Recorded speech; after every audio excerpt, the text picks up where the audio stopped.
All right, guys. Good morning. Good morning. Hope everyone is doing well this morning. It's a great day for me because LSU won the national championship like I told you guys they would. I've been saying it all year. LSU national champs. Yes, sir. We won the game. All right. So it is a beautiful Wednesday. Or no, it's a beautiful Tuesday. Today is trash day. I gotta go take the trash out.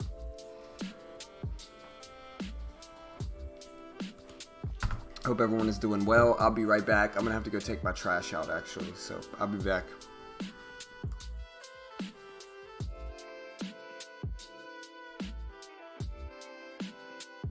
All right, guys. Good morning. Hope everyone is doing well this morning. It's a great day for me.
Alright, I'm back. Sorry about that, team. Yes, sir, Vince. We did that. LSU national champs. Joe Burrow was raining down throws. Trevor Lawrence couldn't keep up. That's how it goes sometimes. And LSU national champs. I wish I was in my hometown right now. I'm from Baton Rouge, Louisiana, so I kind of wish I was there. But I was able to watch it. It was cool. I had a lot of people, a lot of friends that were actually at the game. And yeah, I wish I could have gone.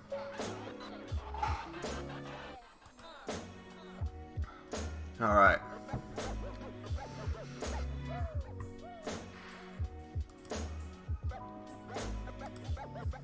Alright, so let's take a look here at some of the stuff that's moving today. Number one is CGC. That's popping down this morning. Let me start building a watch list. We got RTIX, which is gapping up. RTIX, let me include that on my list. Alright, we got XBIT, XBIT, which is just skyrocketing up here for XBIT. I wonder if this one's tradable. I'll have to check it out. Then we also have TRXC. Ooh, TRXC making some moves. What else we got? ADAP. ADAP making moves. We got BFGF. And a BGFV. That was alright. It's not my favorite one. INPX, ICHR. INPX is popping off, so is IHR. ICHR. We got, what else we got? BYND popping off here. A lot of people talking about BYND in the chat yesterday. There's BYND. ACMR. Moving a little bit. ACM. Tesla. You gotta include Tesla, I guess. MBOT. And so yeah, that's my list this morning, guys. We'll see what else we can find. I'll look at some gap downs now. Yeah, we do have some gap downs here. Those are gap ups, and then we have gap downs. And yeah, this is STML. Hey, I appreciate the sub. GameStop gapping down.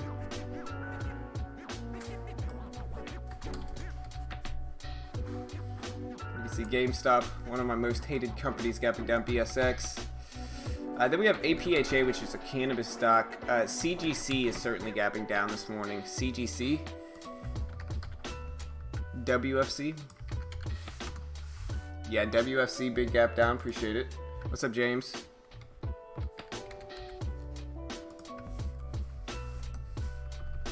We got WFC gapping down. MOH.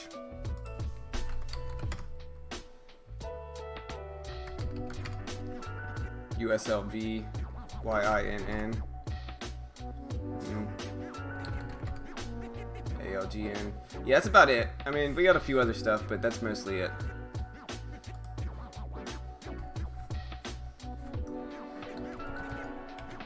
I'm just gonna include those. And so yeah, we'll see what happens. Interesting day. We got a few gap ups here. Let's see if any of this is actually tradable or not.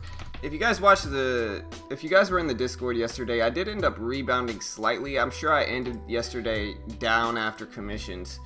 And yeah, I'm down, it looks like I lost about 50 bucks, which is very minor considering what I was down.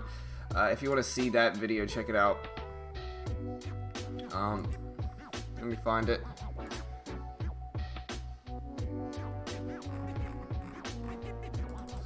So yeah, like this was my day yesterday. Like this was my day after the stream. I just traded 300 shares in CGCs. The cannabis sector was popping off, and so if you see this, you know, I was getting in, scaling out, took some of the loss off. You know, was able to kind of hold, be patient, wait, scale in a little bit larger, take some off, so forth and so on. And so I ended the day up $2.50 before commissions, but that's perfectly happy. I'm really happy with that. Really nice bounce play and CGC. And so yeah, that was my day yesterday. Not bad. I mean, it was a manageable loss.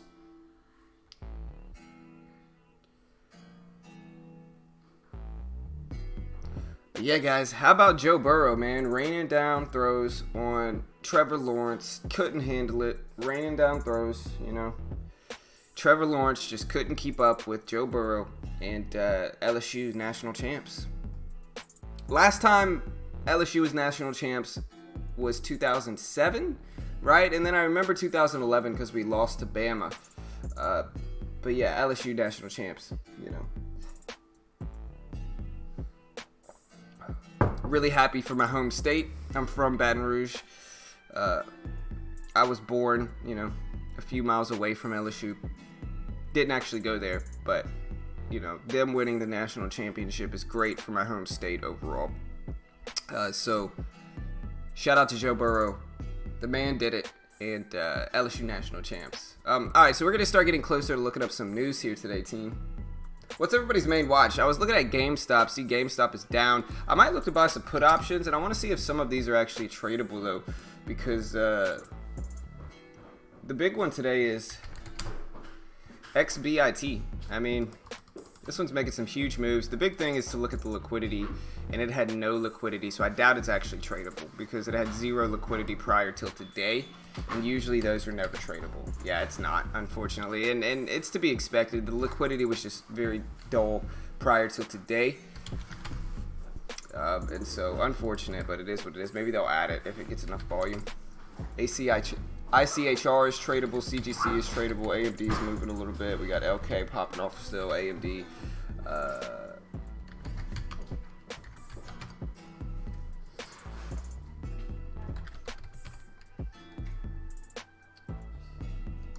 Obviously, BYND is tradable. Solo is tradable too. It's on the list. So this one is tradable only because they added it the last time it moved. So maybe that's worth a watch today too.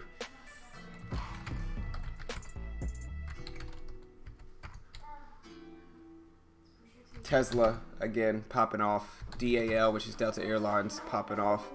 And so those are worth a watch, and they're gapping up. The overall market itself is up, or is it exactly break even? So it's a completely break even market today.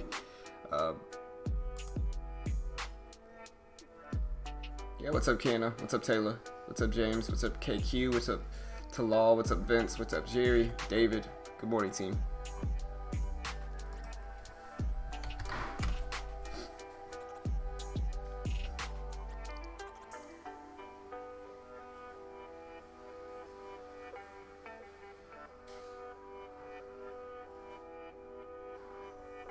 So forgive me, I'm a little tired, honestly. I didn't get that much sleep. LSU won the national championship, and I was up all night. Not up all night, but I was up late watching that. And then people came to install a new dishwasher at my house early this morning, so...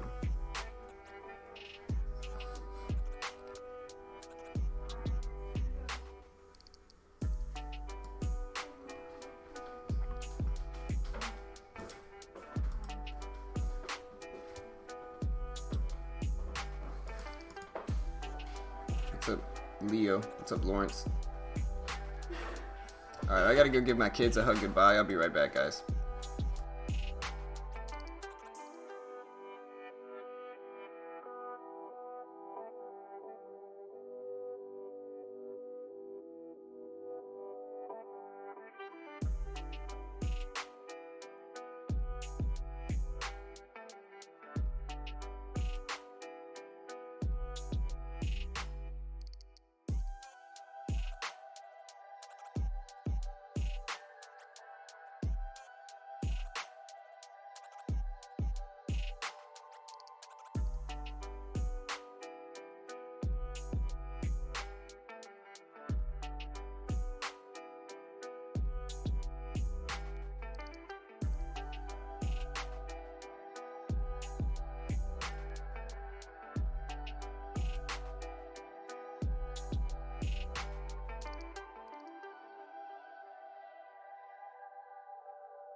Damn, guys, I muted myself. Hey, so here's my question, right? Here's my question. Sorry, team. Here's my question. If RTIX is a put option, right, and the strike price is $5, why in the hell is the break-even price $2.67? You know, what's the significance of the strike price being $5 if you don't start to make money when it breaks underneath $5? Why, this is over 50%, man, or this is like 40-something percent. You know, so literally it's 40-something percent to break even under the strike price. You have to have it drop 40% under the strike price just to break even. Who would pay for that? Are they just throwing that out there to see if somebody's dumb enough to actually buy this put option? You know what I mean? Because it's the same put options on every single one in February, July, you know, same put option. And so my question is, even the strike price of $7.50, the break-even price is $2.65. Who's dumb enough to pay $485 for one bundle? Who's dumb enough for that? Or do I actually start to make money if it's below $7.50? That's the question. You know, and that's what I really want to know. I'm not like an options expert by any means, but like, what's the difference? You know, and like, what's the significance of a strike price if the break-even price is like 45% below that? You know, why is it a $5 strike price? I would love to make money if it broke under $5, and I think this one almost certainly will break under $5. But I don't want to buy it if I'm not going to make money until it hits $2.75. That's crazy. That's the previous closing price. It's probably going to have a ton of support there. I would rather just wait for it to break under $5. You know, there's a huge difference between this level and that level. You know, and so are they just, again, it feels like to me somebody's just throwing these options out there to see if somebody's dumb enough to pay for them. You know, that's what it really feels like with me. Maybe I'm wrong. I'm not an options. I'm mostly a stock guy. I don't really know options like that. I'm mostly I trade stocks, and I sometimes trade put options if it has favorable pricing, but this one certainly doesn't. You know, so any option nerds in here, help me out, because I'm struggling to understand the difference and why if the break-even price is so much under the strike price, then why even have a strike price? You know what I mean? Like, why is there a $5 strike price if it has to drop 45% under that just for you to make money on the option? You know? Like, that doesn't make any sense to me. But hey, I'm not an options guy. Maybe somebody else can explain that a little bit better. Because to me, that sounds like nonsense. That's they're just throwing that out there to see if somebody's dumb enough to buy it.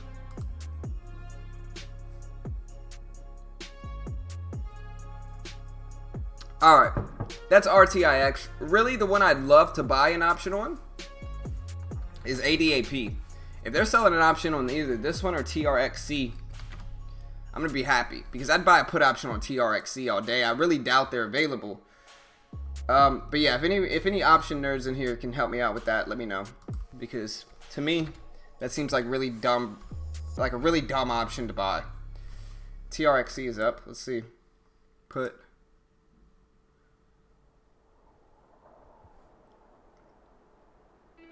See, and even this, it's like the break-even price is $150, right? I wouldn't mind buying, like, none of these options have a break-even price that are actually above the gap up. Or is it just pre-market and they haven't altered the pricing yet? Because it's like, if you look at this, it's like a $4 strike price, but it breaks even at $1.47.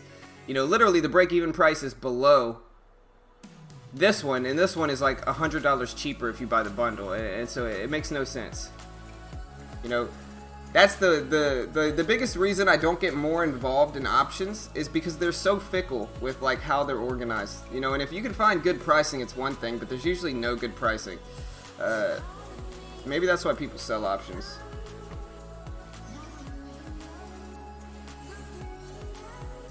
Hey, I appreciate it. All right, let's start looking up some news, team. Let's start looking up some news. How's the music sound? Music sound good? Music sound good?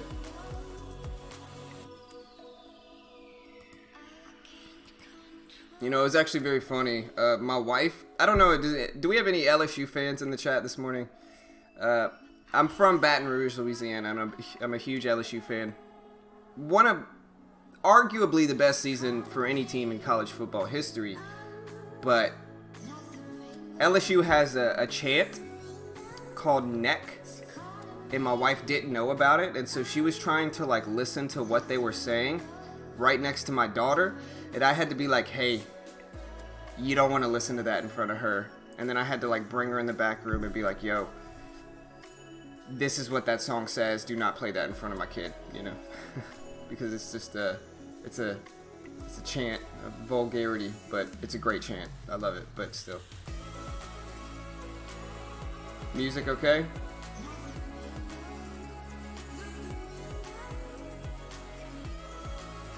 That's right, Dean. Yeah, man. But yeah, LSU has a chant called Neck. And,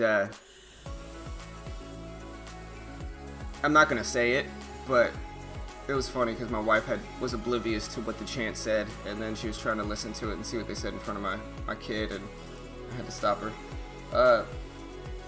Yeah, ADAP. Nobody knows about my options, man. There you go, Chris Cash. That's just the premium price. Once the option gets in the money past the strike price, you make the delta times 100 shares. Okay, all right. Well, then that's reasonable. Then. All right, that's fair. All right, thank you, whoever you are, Chris Cash. Thank you, sir. I appreciate the help. Like I said, I'm lost with options, man. You know, all I know is that I would rather buy options than sell options because your risk is virtually unlimited when you sell options. You know, you might make money a majority of the time when you sell options, but those 1 or 2 options that you sell that are actually in the money have an infinitely, you know, unlimited loss that could potentially occur. And so with that, I don't like it. All right, so $2 strike price. All right, let's see. I could buy a $2 strike price for $48, or a $3 strike price for TRXC that expires. That's January. Let's see February. These aren't bad. You know, these aren't bad. $2 strike price here. I don't know, man. I think I like the other one better, which was RTIX. What was the pricing on RTIX? And then after this, I'm gonna go and I'm gonna start looking up the news, team. Don't worry, I will start looking up the news.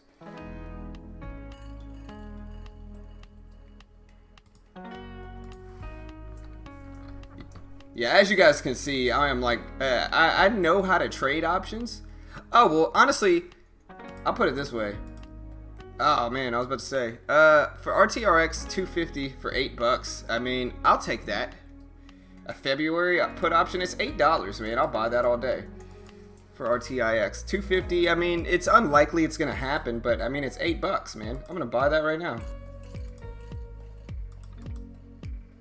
Start loading onto some options. Placed. Come on, man. Fill that option. No? Alright, we'll look at other stuff. So, RTIX, I'm buying some options this morning, guys.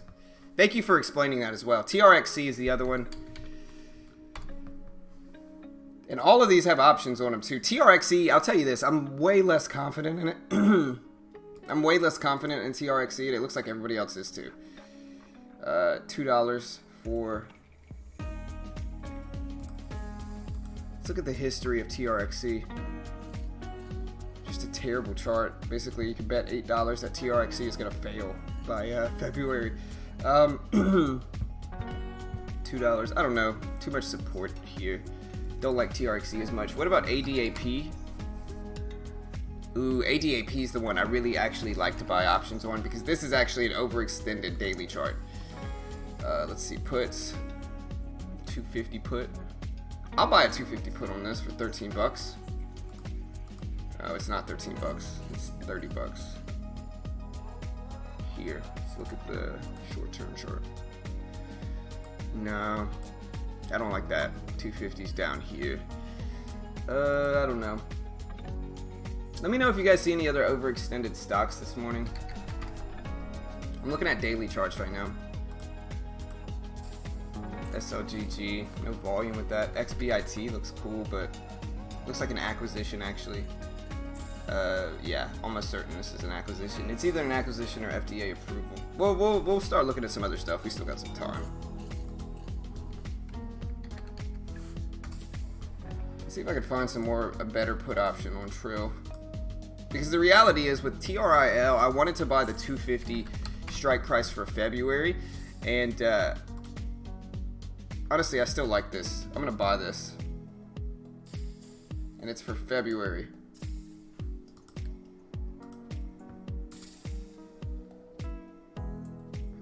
It's not gonna fail me.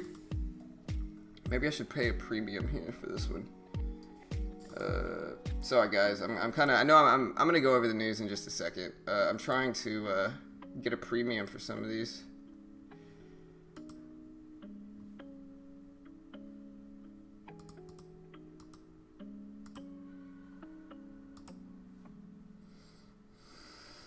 Alright, let me see if I can go back here. History.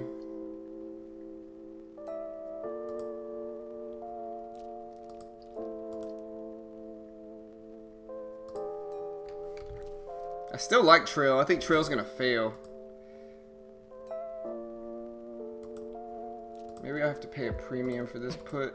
It's 55 bucks. I can change that price. Continue to 60 cents. There we go. That's better. That should get filled immediately. February. Yeah.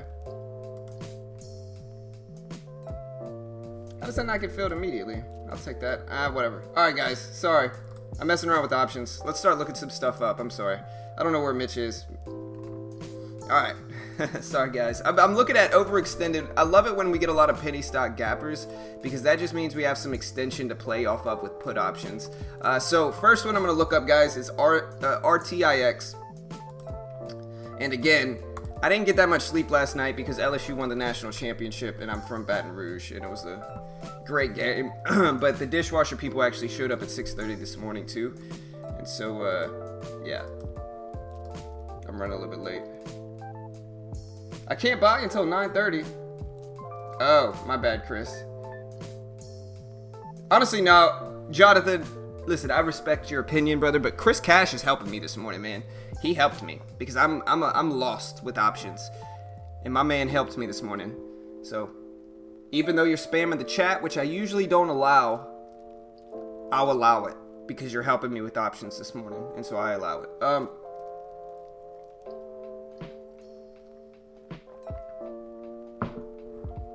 All right. Sorry, guys. I know I've been rambling this morning. I'm sorry. Here, let me get Mitch in here. Maybe he'll bring some stability to me over here rambling. I'm gonna start looking up some news. The first one I'm looking up is RTIX, though. You can see it's gapping up to from 276 all the way to 550s. Looks solid here. Let me find this. Alright, so RTIX is up after it had fourth quarter revenue, it looks like. Let me get Mitch in here. Hold on.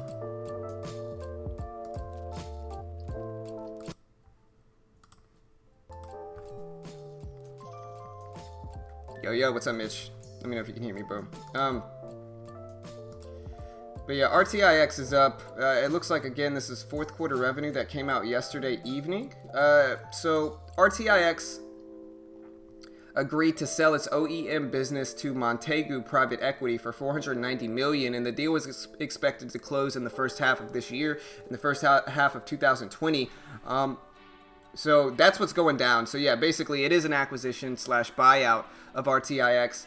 It agreed to sell its, actually it's a little bit different. It agreed to sell one of its side businesses or one of its sub businesses to Montagu Private Equity for $490 million.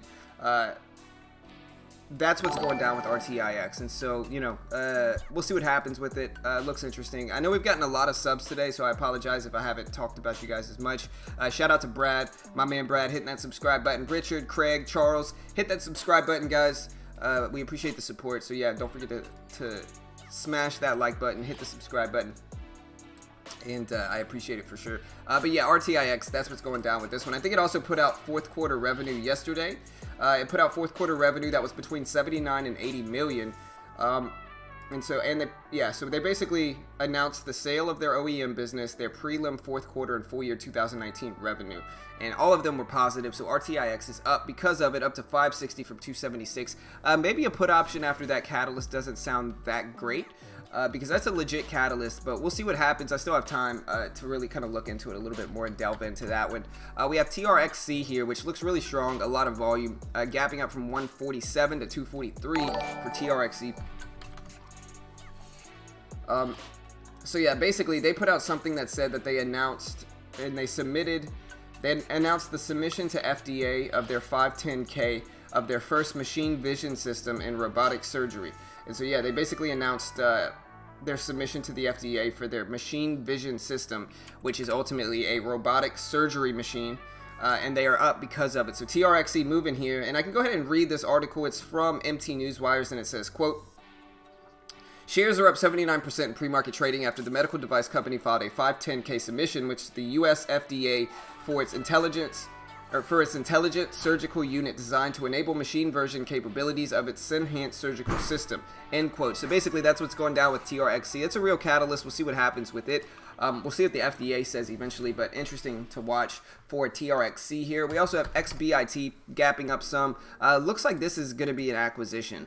At least that's what the gap up looks like. I haven't actually looked up the news for XBIT yet. There's some news out, and it's just a buyback. Oh, okay.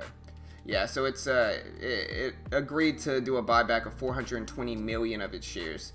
And that's what's going down for it. So we'll see what happens for XBT. It's not tradable for us. It had zero liquidity prior till today. And so I guess, we'll see it. We'll see what happens. What's up, man? What up, man? Chilling, man. Really LSU, national champs. LSU, national champs. That's all I'm saying. Man. LSU, national champs. Yeah. College fans out there. Yeah, man. Honestly, talk some crap to John. Honestly, there's no crap to talk, man. LSU just won. They can say whatever they want. Joe Burrow raining down throws on Clemson, man. That's all I'm saying. Number 1 pick to Cincinnati. Honestly, let him go to the Bengals, man. I know they got the first pick. Let Burrow go. Regardless, if he goes there, he's going to be making money. I promise you he's going to be making bank. If he goes making money regardless. You know. We know that. Honestly, he showed up, man. He showed up. Trevor Lawrence, Sunshine was not happy. Yeah. No, I'm kind of happy Trevor Lawrence struggled. Lower down that draft stock. Right. Honestly, Trevor Lawrence. Lawrence. I want him next year. Honestly, Trevor Lawrence is a freshman, right? Yeah, he's a freshman. I don't think he'll come out this year. If he does, he'll still be the 3rd quarterback taken. I mean, Sunshine, and listen, I like Trevor Lawrence. I think he's a beast, but he couldn't handle Burrow. Let's be honest here. I mean, Burrow just said no, sir, to Trevor Lawrence. All respect right, your elders. Let's get to some news here, guys, and then we'll come back to a little bit of football. All right, guys. So we have a lot of earnings play today. A lot of earnings play. So I'm going to go over, so I have my list here. So ADAP is the next one on my list, gapping up from $3.99 to $5.44. For ADAP here, we have, let's see.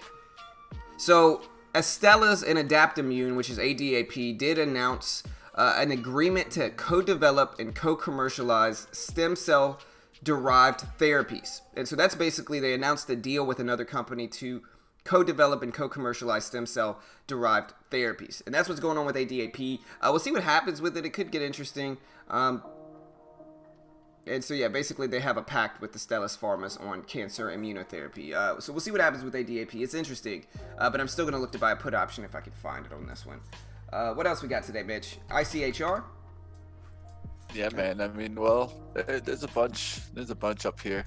I'm not really talking about ICHR. I'm going to go into the earnings plays. Okay. Kind of higher cap stocks. Really holding the market up. We can go into the first one that we can go into is the banks, the most important. JPM reporting today, guys. Yeah, this one's actually up. Here we go. Just give me 1 second, guys. My cat's going crazy over here. All right, I got you up, bro. So whenever you're ready, go ahead. All right, there. You stop scratching. All right.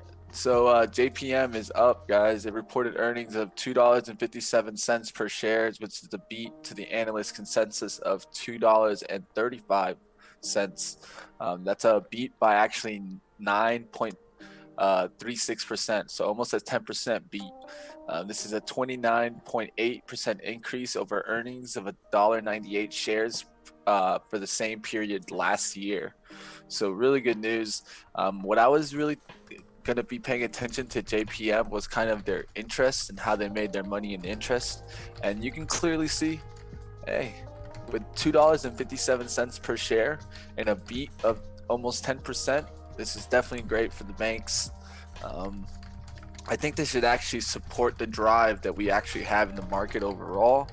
And we could see JPM bouncing back. Pre-market, I can see it holding this 138.30s clearly. It tried to break it down a couple times, but keeps coming back to it and holding it. I think that's the kind of line in the sand right now, that 138.30s. And then you could see this probably coming back at the end of the day through that 139. I'll keep an eye on this. Definitely bullish earnings for JPM. I think this is going to affect all the stocks, at least bank stocks, because if you look really quickly, I can check out some other bank stocks, but like BAC is one that I was really watching closely with JPM, and it's kind of gapping up also, and has a daily chart for a breakout through 35s and getting up there to 36. So pay attention for the bank stocks. The only bank stock that I saw really get hit was WFC, which was Wells Fargo. But this one, just got driven down. Wells Fargo has been the story of kind of a dying brand for a long time. I think people and consumers overall just never really came back to Wells Fargo the way they were when Wells Fargo was big. I think that's really what's happening here. But this dip, everyone says, you got to be careful with shorts in this market. It's definitely the buy the dip mentality in this market. So be careful with WFC today. But that's the only one that I see really on the downside for the banks. We could take a look at another strong report. We could look at C, which is Citigroup. Citigroup, you can look at the daily chart. This one's trying to break out through 82s and 81s. It's actually above already 81, so I'd look for that 81 to hold today. That 81 holds today, we could be ripping up to a new level today. What I liked in pre-market is that we made a move towards 82, and then we pulled back all the way to 80.50, collecting a lot of volume down there at that 80.50 mark. I think right now, if it holds this high right here, 80.89, or maybe this kind of down move here, 80.60s. If we don't get below that, I'll be looking for a bullish move here on Citigroup, and we'll see what happens. All right, Mitch, hold on. My wife wants to say something real quick. All right, go ahead. Go Tigers. All right. My wife did a Coach Ogeron impression. Go Tigers. She said, "Go Tigers." But I gotta be like a smoker. Yeah. Coach O's got that smoking voice. All right, bitch. Yeah. My bad. Go Tigers. LSU national champs. That's all we were gonna say. All right, go ahead. All right, thank you, baby, for that beautiful addition to the stream. We really appreciate it. There you go. I threw a Cousins for you. Yeah. All right, Mitch. My bad. I'm sorry for that. No, you're good. I threw a Cousins for you. How about that? Yeah. Coach O, man. Coach O. Coach O sounds like a Bayou smoker. Hey, 500 extra $1,000 in that incentive, guys. Did you guys know that he made an extra $500,000 last night by winning? Oh, Coach O did? Honestly, yeah. Coach O, if anybody's gonna coach LSU, I would rather it be a Cajun like us, man. My mother's maiden name was Vale. I'm part Cajun. Their incentives were set as Dabo would make $250K for winning it, and then your guy made $500K. He actually made an extra $1.4 million in the playoffs as incentives. He good for him too. He deserves that too, man. And when you think about it, that's an extra almost 30% of his salary. That's a hell of a bonus. Don't hate on Coach O, man. Coach O is my man, man. That dude. Oh, I take it. Yeah, he did that. If you're from Louisiana, a quarterback that most people would have never taken, and he made him great. It was the year of the backup quarterback. It was the year of the second strings. Justin Fields, Jalen Hurts, Joe Burrow. It was the year of the second backup. All right, my bad, guys, for interrupting stock talk. Go ahead, brother. Moving in here, the only thing other than that we can watch, you can watch the Delta. Delta is actually up. They reported earnings of $1.70 per share, which is a beat on the analyst consensus of $1.40. So this is a 21% beat. And this is actually a 30% increase over earnings from the same period last year. If you actually scroll back, same period last year, guys, what happened and where were we? Same period last year, we were actually at the bottom of the chart on the weekly and down towards these 50s. And from that point, that $1.30 down here, now we're at the top of the range. A 30% increase from that price point would be up here closer towards the 62s and 63s. So I definitely think Delta has the chance of getting to 63 today, as we got this push. It went right to 63 and then pulled back, guys. So watch for, I would watch for the 61 where it broke out from, to definitely hold on the downside. You don't want it to go below that 61, but I think you could get a pullback towards 61.50s today, maybe in the 61.30s, and this come right back up through 62.50 and $63. Definitely pay attention also to the other airlines like AAL.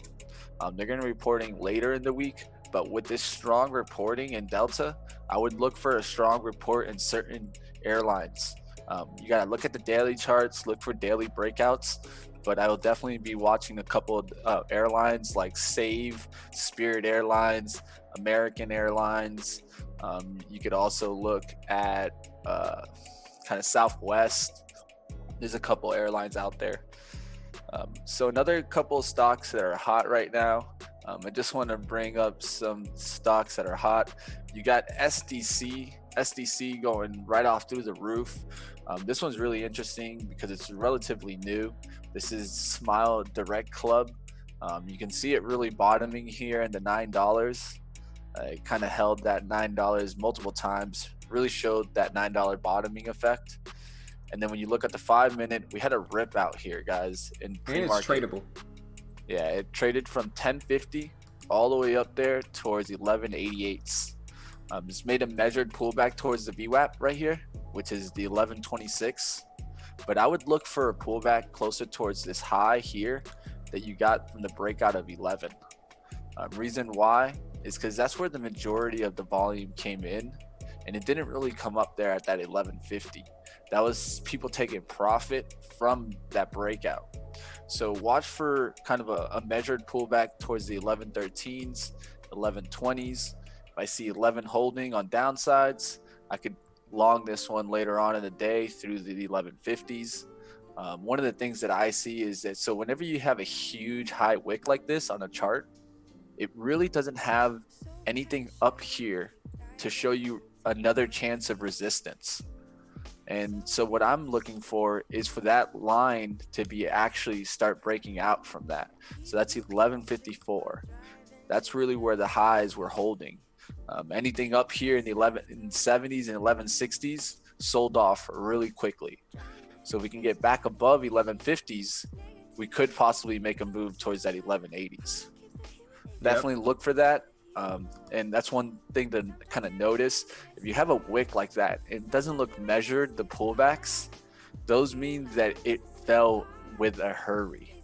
Yeah. It didn't just ladder down. It fell on an elevator and it went down really quickly. Yep. 11.75 to 11.25. That's a 50-cent move, guys. You don't trade that correctly, that could really hurt your account. So you got to understand ranges like this so that you can maximize. Yep. Yeah, I like that one. Tradable. Little extended. Got some really obvious pre-market levels to watch. And, all right, guys. Another one that I'll be watching, guys. Uber. The Ubs. Man, the chart's starting to change. If you look at this, guys, on the weekly chart, that's what I like to pay attention for a stock that's struggling, is the weekly. Once the weekly game starts changing, usually get investors to follow. Uber is making a chance here to get above 35. I don't think this one's going to make it above 35 personally, but I can just tell you guys, I have a personal kind of short bias towards Uber. Why do I have this bias? Because I just think this stock is going to really find a bottom before it comes back. I think we need earnings or some kind of product to change in Uber for this one to really start taking off. But it definitely is trying to break out. Has an inverse head and shoulders here. If you look at this, guys, this kind of pattern is what we'd look for what we call an inverse head and shoulders. You get the shoulder right here, you get a head right here, and you get another shoulder right here. So what I would look for is kind of like this line to hold. If this can hold this trend, even pull back a little bit, maybe to 31, and then break out to 35, that will be holding the trend. I'll look for this to break back down through 30s. I'm thinking this is heading down closer towards 20 or $10 before it rips out. But hey, I could be wrong, and the chart's saying that it's trying to break out right now. So definitely pay attention. Another chart I like, the last chart, just because of the kind of holidays. I think this one will eventually show really good earnings, just because I've seen so much interest in these kind of robots. I have one. I don't know if you have a Roomba out there, guys. I don't have the exact Roomba, but I have one made by the Shark, and I think this is a product that is going to actually grab millennials in the long run. We don't like to do the work, so if we can get a robot to clean for us, I think in the long run that's a good product. Well, dude, I got a Roomba. I got a Roomba and I got an electric trash can that I literally speak to. There's a problem with it because when I'm at home and my hands are full and I'm trying to throw stuff away, I say open can, and my trash can pops open. But the problem is, when I went on vacation this summer to Michigan, I was literally talking to my trash can in Michigan, lazily thinking it would work, and it didn't. You know, I felt stupid. Go ahead, my bad. That's how it is, man. That's the man. future, dude. Yeah. So I think this one's gonna show good earnings through the holidays because they had some pretty decent sales, and I can just tell consumer interest was there for the product.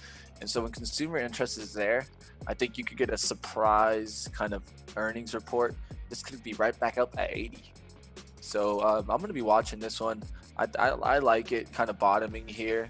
It definitely is giving you at least a bottom towards that 50. I think if $50 holds, it could get back up there towards 70 and 80. If $50 breaks, that gives you a short downside risk. So we're talking about $2 or $3 from the price point right now, and a potential, I think, to get up there $20, $30. And those are the kind of charts that I like to look at, because that's giving me an idea of a kind of a daily move, a daily breakout that can happen towards a 3-to-1. And if I can see 3-to-1 risk and reward, I always like to take those trades. All right, guys, that's going to do it for me on the news today. We did get APHA negative news. This is in the cannabis sector, so we'll be watching the cannabis sector today. I definitely believe it's going to be hot. I think you could even see APHA go down and the cannabis sector not completely follow it. APHA has been hit really hard, just along with ACB. I think right now the market leaders in the cannabis industry right now are CGC and Cron. These are daily charts that are actually trying to break out, but I think the sector overall is actually holding it back. Investors are in these stocks, but the industry overall still getting hit with kind of bad earnings until I think we get a market leader, meaning that we get, let's say, Cron or CGC to come out with a really good earnings report. I don't think these stocks have changed this story. Wait for that earnings report, look for that earnings, because if that earnings come out positive, if it starts changing the story that the profitability is coming back into cannabis, I think that's when you'll see the story change. I think that's when you can see the election support come in and you can get a rip at these cannabis stocks. All right, that's going to do it for my news today, guys. I'll let John take right back over.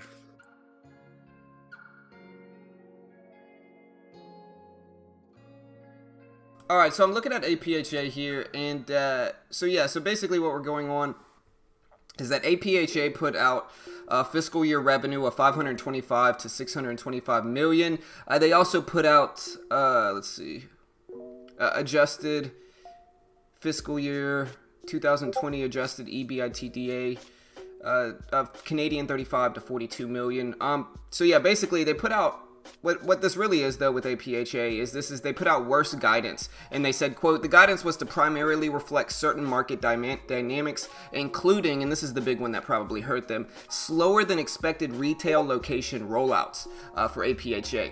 You could also see that this is affecting the rest of the cannabis sector, like CGC, Cron, Like Mitch said, we'll see if these follow it today. It's an interesting dynamic to watch, especially here.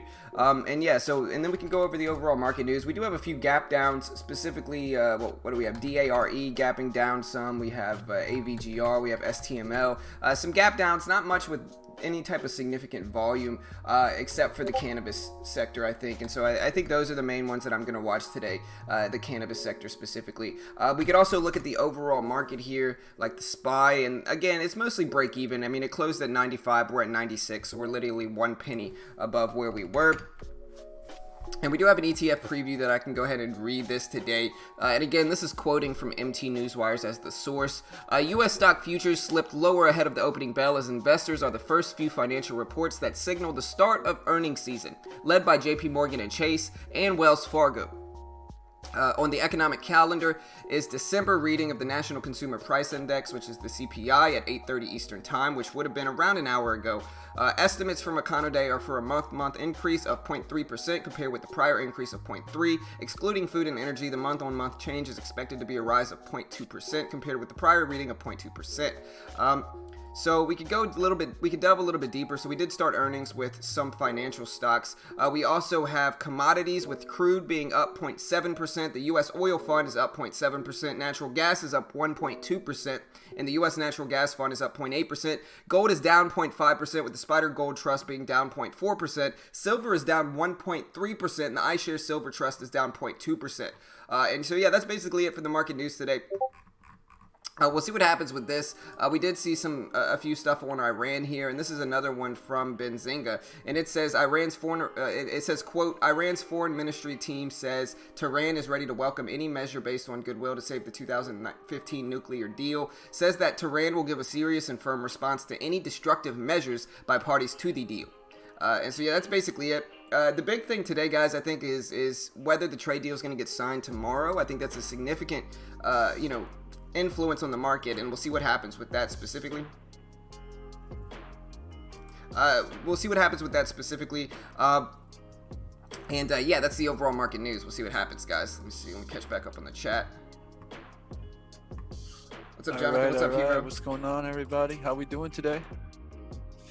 Got Leo in the house. Drea, Taylor, Leo. What's going on? We got Luke, Mike, Rhonda. What's going on, guys? Say hello in the chat. If it's your first time stopping by, definitely say hello. We definitely like to see new people in the chat. If you have any stock or chart you want to take a look at, go ahead and put it up in the chat, guys. Hey, Ken and Ken, shooting for that Uber. Go for it, man. Good luck.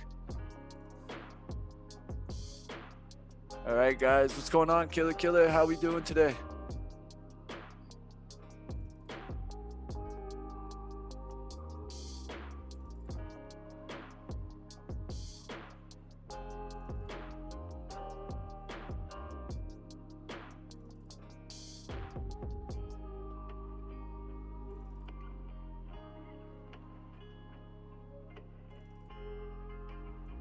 What's up, Jonathan? How we doing?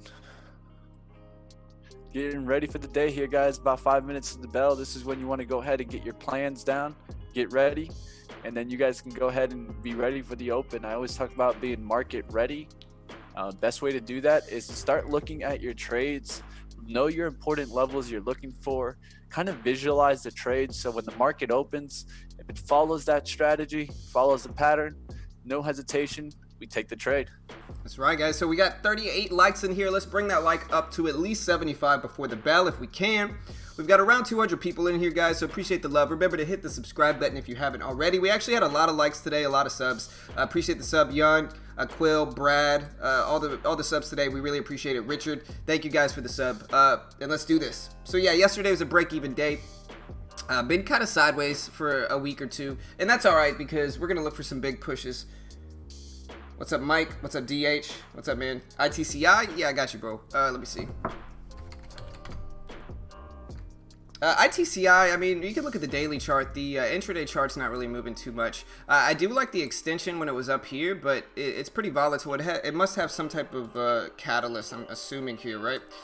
To cause this move. Let me look it up. ITCI. Yeah, the last thing that came out was the offering at $29.50 a share on the 8th for ITCI, and so I think that's the biggest thing. It just had an offering, and currently today it's not moving, that much in pre-market. So it's worth a watch, but I would wait till it gets a little bit more volume. What else we got today? I like CGC. Yeah, man, I didn't get that much sleep either last night daily.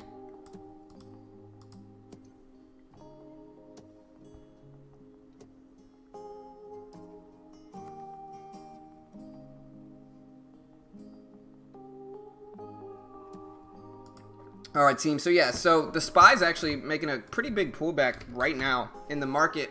You can see the big pullback here, and it's down to 327.50s. I think that's a big level. I think there's a lot of support at 327.60 and 327.50 for the half dollar.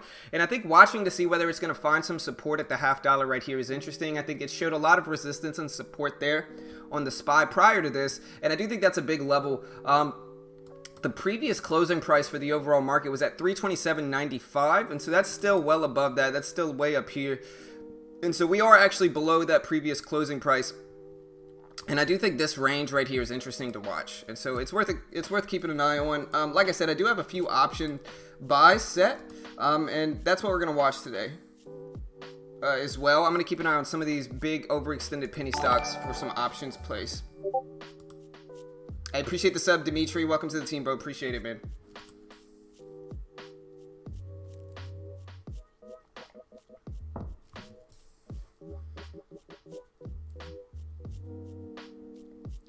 Not necessarily, man. I'm buying long-term put options, Jonathan. So, you know what I mean? You might be making the right trade, and I might be making the right trade.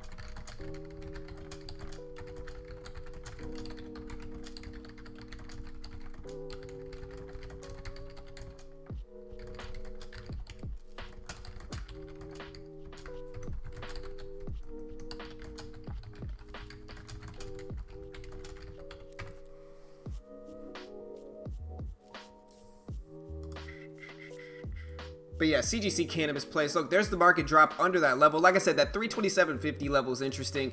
It's sitting right there, kind of bouncing back and forth. And so I do think that's worth a watch today. We'll see what we get there. What's up, Hero? What's up, man? Yeah, SPY dipping here. That's what I'm keeping an eye on. Honestly, I bought this new keyboard, and it's a little bit more quiet. So, LK still ripping? Let me see. SPY is dipping here. But yeah, LK's up to 47.50. We'll see what happens here. And like I said, I do like the one Mitch talked about, which is SDC.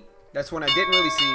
There's the bell. Let's do this, guys. SDC's ripping up. It's at 11.65 right now, right before the bell. So look at SDC here. This one's actually making some pretty strong moves right at the open, and this one is tradable. So let's get ready. Let's get everything rolling here for the stream.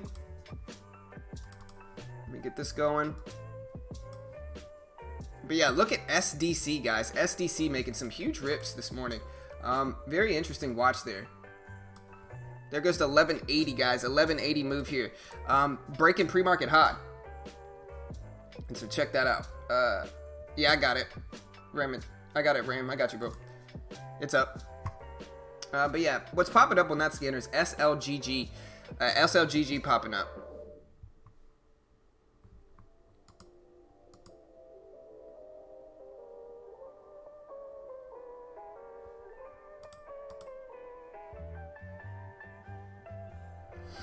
All right, let's do this, team. So yeah, I'm watching SLDC. I would usually kind of look for some put options just because this one's so extended on the upside right now. Or not necessarily extended, but it's up so much that I like a short-term put option. But it's a little bit more expensive, and it is kind of, I would say, on the bottom half of the range on the daily chart. And so for that, we'll see, but not loving that one for a long-term short, I guess. AMD, we're still looking at that. We'll see if AMD pops up here. It's at 48.80s. 48.80s. It is making a rip here. It broke well below the previous closing price and then got rejected. So that's worth keeping an eye on too. We got LK breaking highs here. That one looks interesting. SPY is heading down though, because here's the SPY. Check that out. Let me see. Let me throw that up. There we go. So yeah, the SPY's heading down. If you guys can see it, breaking well under that range that I talked about, and it's down to 327.30s now. And so SPY breaking down here. AMD up. CGC kind of trying to push up. I wonder if Robinhood's going to fail me on some of these put options.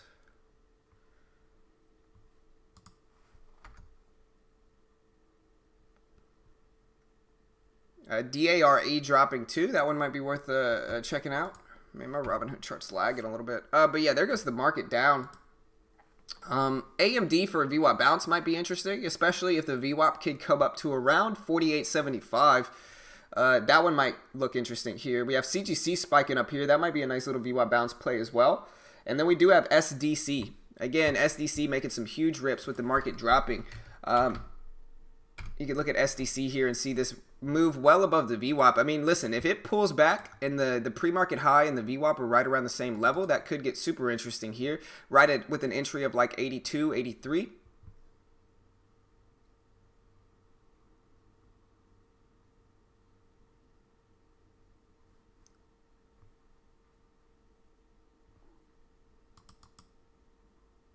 SPY's pulling back a little bit here, but yeah, we got SDC. Let me see. What do you guys want to listen to? We can listen to some jazz. There we go. That works. All right, so SPY's rebounding here. AMD's looking better as time goes on. And here's the pullback in SDC. The range isn't that bad. So we'll see. What I might do, though, guys, and unless we get an A+ setup where the pre-market and the pre-market high and the VWAP are right around the same level, like specifically SDC and AMD right now, unless we get a pullback with that A+ setup, I might just not trade for the first few minutes, because that's been my worst trades the first 30 minutes of the day. That's been very easily my worst trades, and I think it has to do with discipline lately. All right, guys, AMRN looked really good for that fade. Missed that one, but looking at Spice right now. Yeah, AMRN doesn't look bad there. LK running up. It's at 48.35. 48.35 for LK. CGC's up too. Short there, guys. Short on Spice, SPCE. Virgin Galactica. You gotta put your window up. It's up. Okay, cool. Alright, guys, let me throw Mitch up here real quick. All right, looking for this one to break through the 14s here, head down towards 13.95s. I'll take first profit there. Looking good right now, guys. There you go. All right, you're up. Some elevator jazz? Yeah, that's right, Jonathan. That's what we do here, man.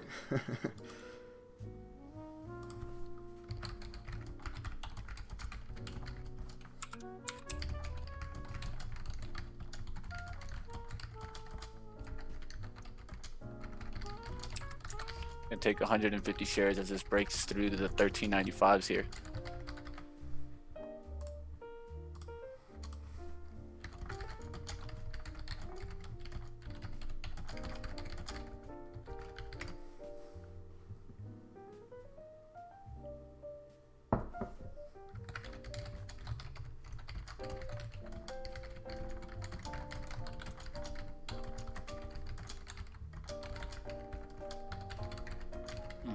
Bouncing back there, not liking that. Just holding for a second here.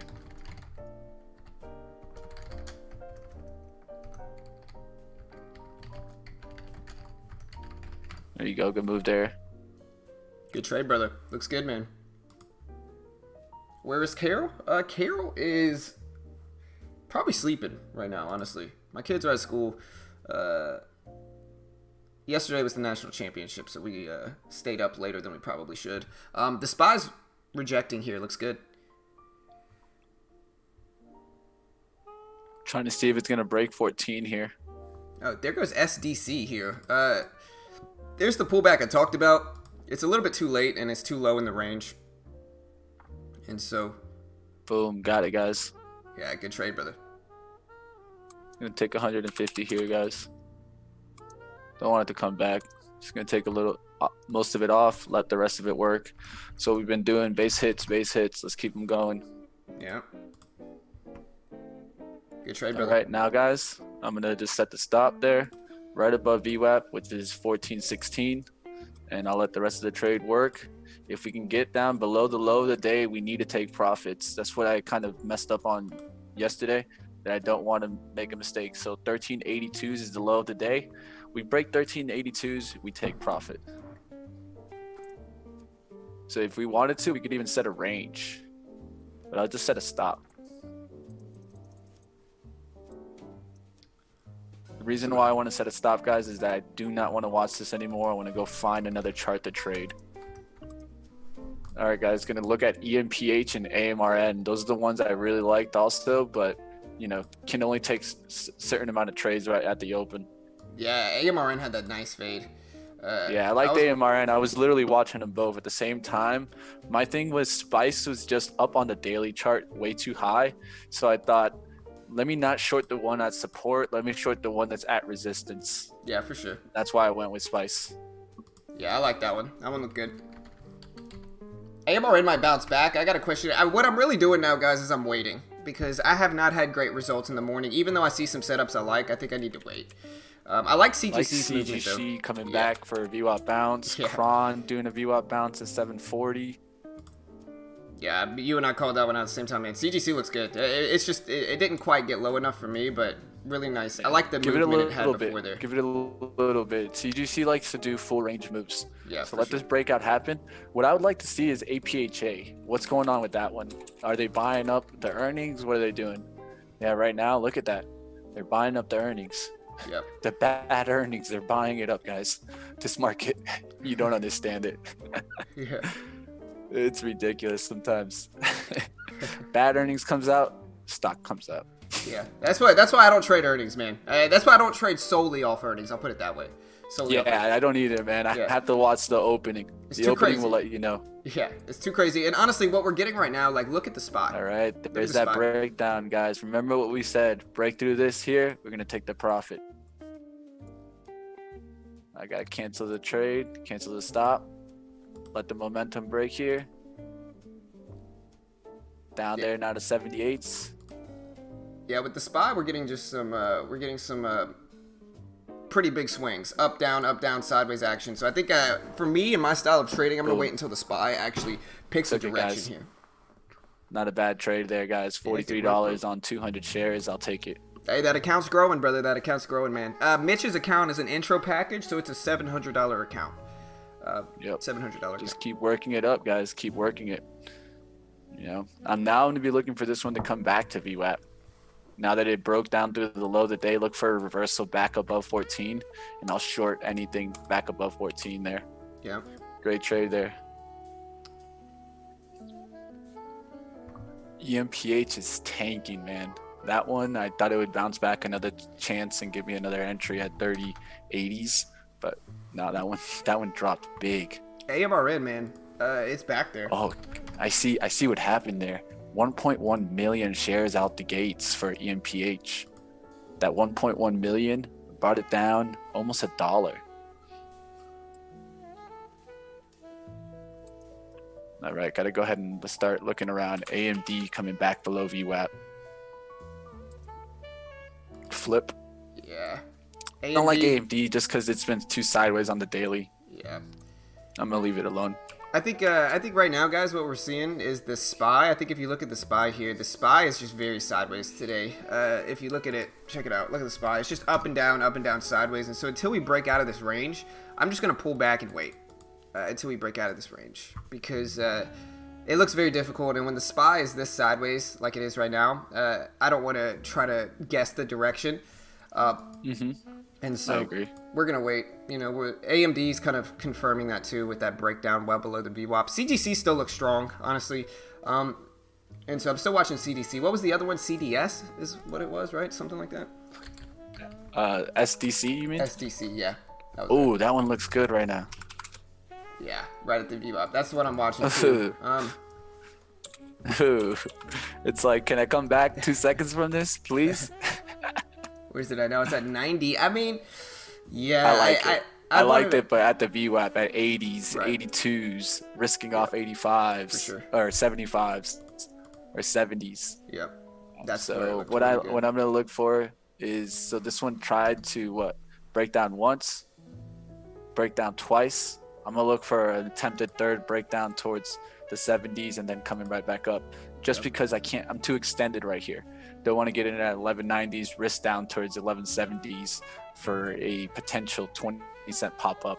That's not worth it. Yeah. I mean, there's the pullback. It's just the spread. But there it is right there at 80s. The VWAP for me is at around 1182, 83, so it's right around there. Yep. We'll see, though. I like it because the pre-market high is right there. That's what I do like. I want to see a triple bottom at 1170s. Could risk down towards 1161. I guess if I buy 100 shares, it's not that bad. I'm in with 100 shares here. The range is small. I'm risking out about 1170, so I'm risking about 10 cents. 15 cents really is what I'm risking, which is fine. 15, 16 cents or so. So we'll give it a try. Small share size. And if this doesn't work out again, I think I'm just going to wait until we get a little bit. All right, so here's another drop. I think I'm just going to wait until we get a few more trades because I got to keep it small. What I've been doing is I haven't been having enough discipline. There's CGC pulling back as well. I haven't had as much discipline as I probably should have had the last few weeks, and I think that's what's causing this little dip. And so I think I just need to be patient and not force any big trades within the first like 30 minutes or so unless it's like an A+ setup. I like this one, though, because that pre-market high is right there at around 80, right around where it's at now. And so if it could get over that, it's really interesting. Okay, one that I'll look for, guys, to come back. CRWD is struggling today to try to get above 59. Has a daily pullback on there. I think this one could pull back to 57 today. So if this gets back up to 58.70, I could see a trade being made for a 20-cent risk for a potential move down closer towards $1 towards the bottom. All the way down at the bottom is more than $1, but I'm gonna watch for CRWD to make its way back to VWAP here. 58.70s off of 59 would be the trade, and this would be a trade that I would take with 100 shares, limit my risk, and go for 100 shares. Yeah, I just got squeezed out of SDC. It just squeezed down pretty big there, and my risk was at about Looking for 70s so. here. Can I get 70? Nah, It washed Ryan's not a 70 neighbor. so fast. Yeah, this one kind of looks like SDC kind of looks like a descending triangle at this point, possibly setting up for it if it can keep kind of getting tighter and tighter. The squeeze down, though, my risk was super tight at 75, and so that's the only issue with that one for me. AMD bouncing back, and I think the SPY is still sideways, so I think I should probably just wait for the rest until it kind of sets up a little bit better. The problem with SDC too is I was thinking about taking it right here, but why would I take it if the spread opened up 10 cents? Yeah, spread did open up there. And I wanted to jump in right here because this is, to me, I called out 70, right, guys? So I want to get in there, but then the spread just changed on me, completely changed my idea. If the spread would have even been 5 cents, I think I would have taken this trade. Yep. But the spread being opened up 10, almost 12 cents, I'm good. I don't want to try to predict that, especially when there's only 20 or 30 cents profit here. I do like 1170s in this trade, but like I told you guys, with the spread of over 10 cents, to me, it doesn't make sense. Risk and reward, guys. That's what I always try to pay attention to. Even a move back up here, 50 cents. If I'm going to go ahead and risk 10 cents out the open, it doesn't sound like the worst, but the down move through the 60s is big. It's back down to 1150.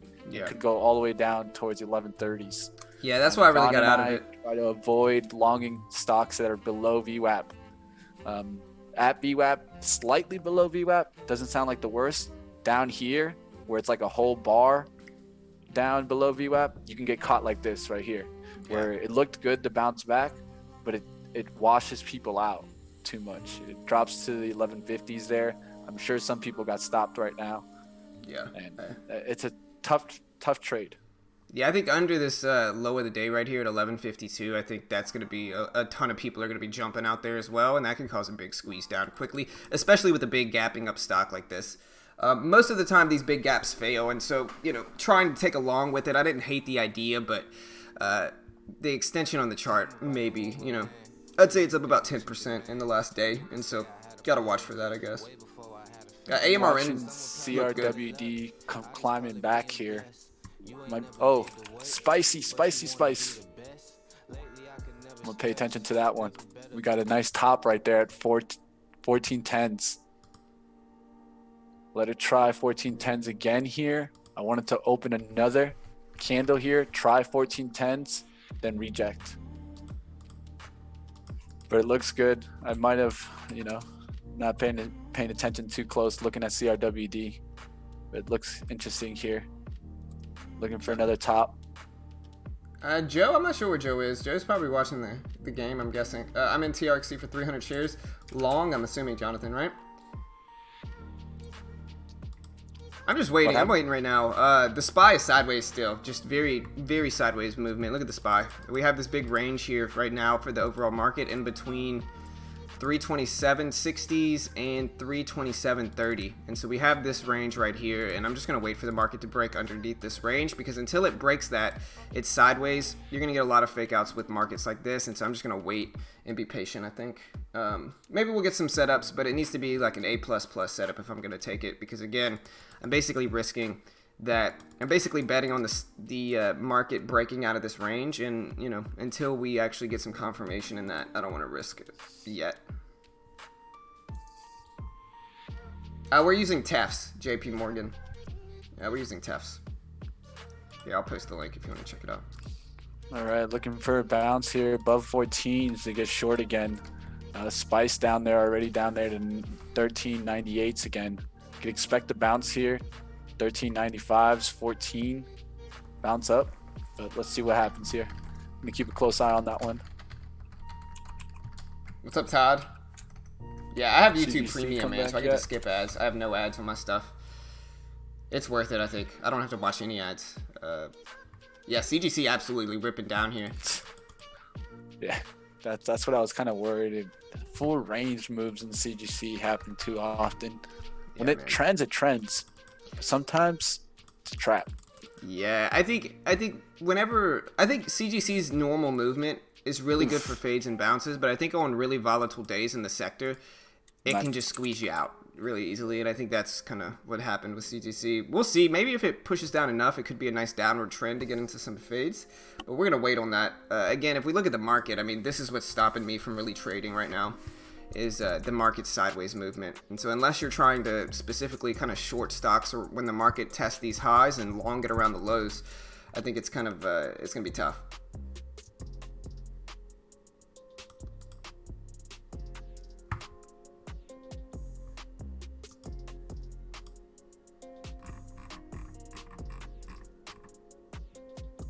But yeah, I'm holding a bunch of different options. Honestly, I'm just kind of playing with this $500 that I have. This is my Robinhood account right now. I'm just kind of playing with all these options I have. I have like 5 or 6 put options on some extension stocks. I have a longer term one from Trill, a shorter term one. HMIX, I'm still holding like a $5 option. ACLR, I'm holding a late February expiry option. So most of these have over a month left in them. And so we still got a lot of time, but yeah, I'm just kind of holding some options here, looking to get into some put options with some of these big overextended stocks.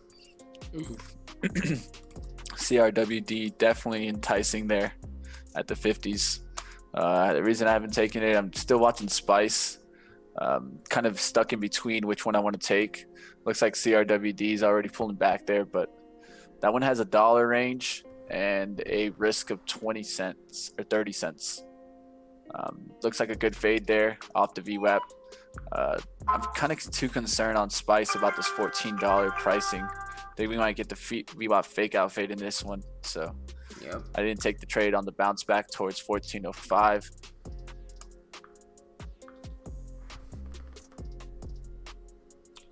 CRWD definitely looks good too. I think that one already faded though.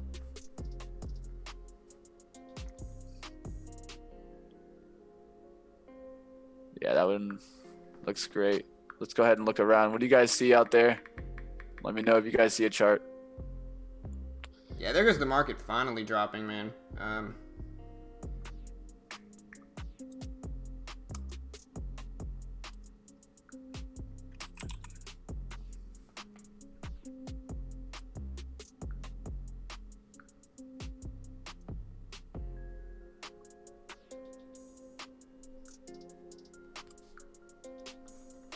All right, so yeah, there's the market hitting the lows, and I think that's going to influence some stuff here. So I think that's worth a watch with the market hitting the lows. There it goes. So the market broke out of that range. We'll see if it actually maintains under this, but the market did break under that range, and so I think that's significant of keeping an eye on some downward movement here. Yeah, it's a 250 put option.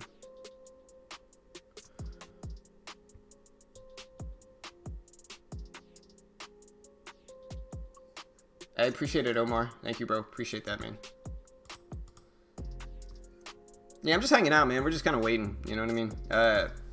One thing I noticed with my TraderView stats is that I perform much better after 10:30 market time. And so an hour after the open, and I think everybody's a little bit different, but that was one of my things that I just did better with after the bell, or after waiting a little bit, letting stocks kind of confirm the ranges they are in.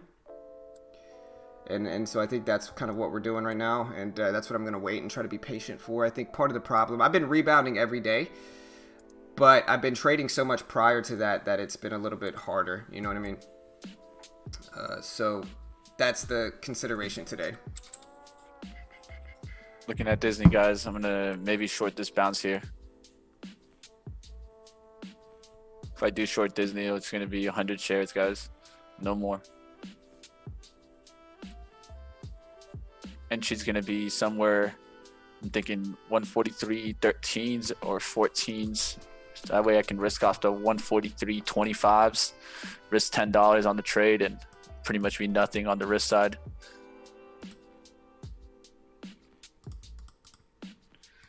Could have get driven down right here through the 143s. I was looking for a little bit more pop.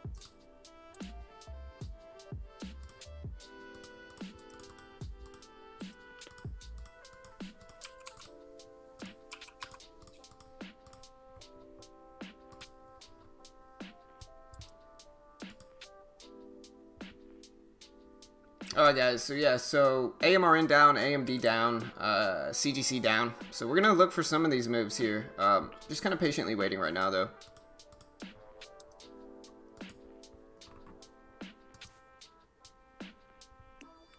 I appreciate it, Omar. Thank you, brother.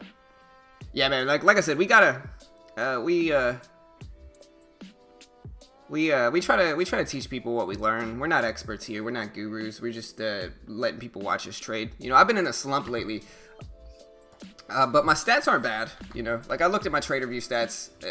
I don't know if you've seen mine. There's the rejection I like on Disney, but it did it really quickly there. I didn't even get a chance to snap in 13s. It only showed 11 on the bid. This is my graph from the last few months, and so you can see when I scaled down, guys. You can see it. Look at that. You can just see it was going straight up and then just sideways action since mid-December. So you can tell I scaled down in size when I started not doing as well, and you can see the red days start to add up. But that's what we gotta. Sometimes that's what you gotta do. We're just gonna keep pushing here. There goes the SPY rebounding a little bit. SDC is looking in fade territory now. SDC kind of looking at fade territory. I'll be right back, Mitch. I gotta go to the restroom. I'll throw you up while I'm waiting. Yeah, that trade right there would have been a nice one there on Disney. I saw the bounce, just it was really quick. I missed it because of speed, not because I didn't have a chance.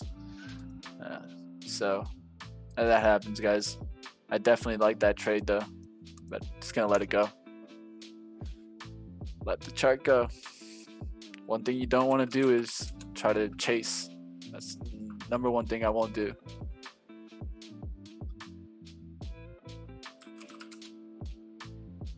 All right, guys, AMAT reversing here, MU going down, AMD going down. I'm trying to pay attention to what's going to happen here. There's a big amount of volume actually in this. So if we get a reversal, you could actually start shooting up there. So let's see what happens here. We need to get back above 62.35. See if it's just going to extend down towards 62. Just start crushing down, eh, Matt? Let's see.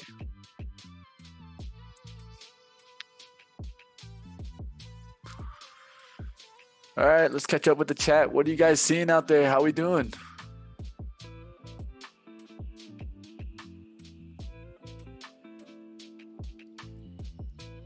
What's going on, Omar? How we doing out there?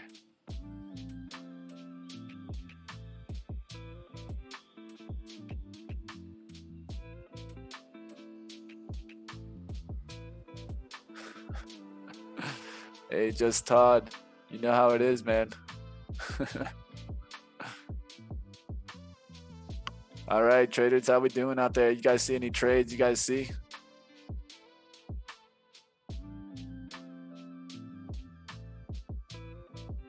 All right, guys, trying to find another trade here. I'm up about, we're up about $43 here. Might take a break to take my girlfriend to work right quick, but I'm definitely going to be back. I'm looking for a good afternoon trade. I haven't been doing the best. So far, best trade call were that trade that I traded. And then look at this CRWD chart. This was a beauty. I didn't get this fade here at the 60s. But man, this is a beautiful fade there. 60-cent fade there. Risk was only 30 cents, even if you got it there and risked all the way up to here to 58.90s. Great trade there on CRWD for the VWAP fade. Yeah, LK is kind of did what kind of we would look for a VWAP reject here. For this to bounce all the way up here to 47.50s and then come all the way back to 46. But I won't take that trade. It's just LK moves way too much on that one. All right, I'm back. What's up, JB? Nice work, brother. 6 green, man. Killing it, man. All right, looking for Spice to come back one more time here, guys. 1405, somewhere around that area. Jonathan, I feel like I'm just in a room chilling with some bros. That's because you are, man. Yeah. You know? Hey, looks like one of those days. Sometimes it's best to stick with the trade that worked. I stuck with Spice. Kept my eye on it. It's a VWAP fade again. Probably better than the first one. I have to pull up Spice. Let me see. I don't know about you guys, but I'm actually into Spice, man. I'm trying to spend $200,000 to go to space. Yeah, space? What? I want to go to Mars. You know? I'm about that life. Yeah, man. I like space, you know? That seems like something that you go and you spend a whole bunch of money on. Yeah, sounds expensive. Even I like cars, but nah, I'll spend it on space. Yeah. Space is the safer bet. Yeah. Yeah, I mean, you know, there's plenty of people that have a nice car. Right. Not that many people in space. Right, 100%. You know, you can flex on people for decades with that, you know. Oh, 100%. I mean, it's like, dude, have you even been on the moon? Like, get Elon in here, man. Oh, man. Have you ever been on the moon? Yeah. Like, come on, bro. Everything's tanking, bro. Look at AMD, SDC. It's the market. Yeah. AMRN. 15-minute chart has a pretty strong 4 million shares traded at the open that we're pushing down on right now. Watch for this 326.76 to hold on the downside. I think it's going to break through 327 here, head towards that 76. That's the support there, long-term support.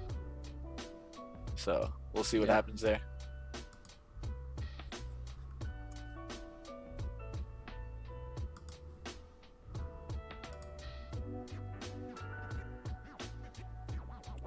Looks like we got some quick moves out the gates today and nothing's looked back. That's another really nice one today. AMRN, look at that fade. Yeah, man, that one faded twice. Looks really good. That fade is so sweet right there. Never looked back either, bro. That thing just tanked. Just never even turned around, bro. That thing's just done. That's how it is. You know, yeah. I gotta get to the day where I can take 2 or 3 VWAP fades out the gate. Honestly, figure out how to hold the risk.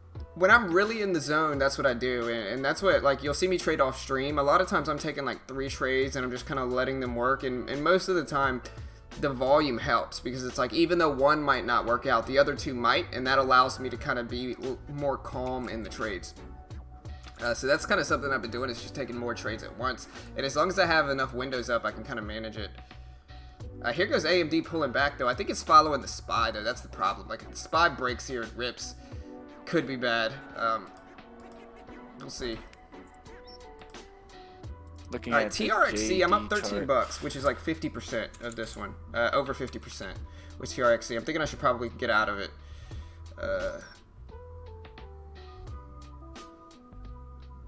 I can either get out of it or I can keep holding it. It looks so weak, though. I think I'll keep holding it. All right, there's the SPY bouncing back here. SDC's climbing back too. Looking at JD, potential trade would be off 39.90s or 92s. Risk would be off 40.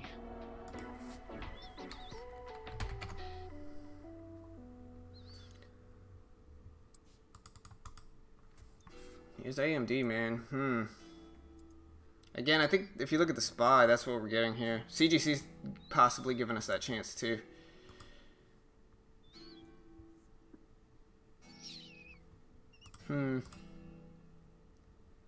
I'm holding a put option on it, a $25 put option. I'm up like 15 bucks. Like I said, part of me thinks I should just bail out of it now and take my 50% win.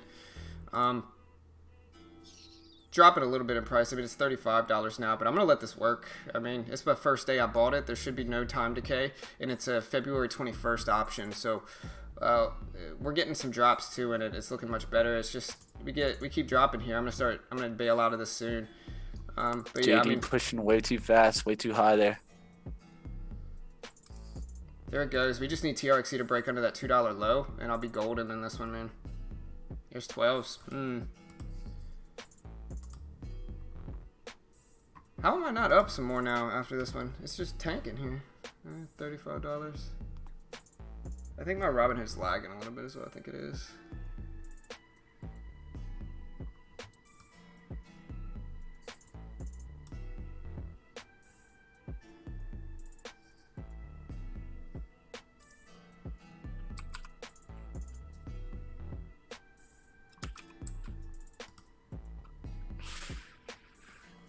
Alright guys, Uber is actually setting up, trying to squeeze and VWAP bounce here at 34.12s.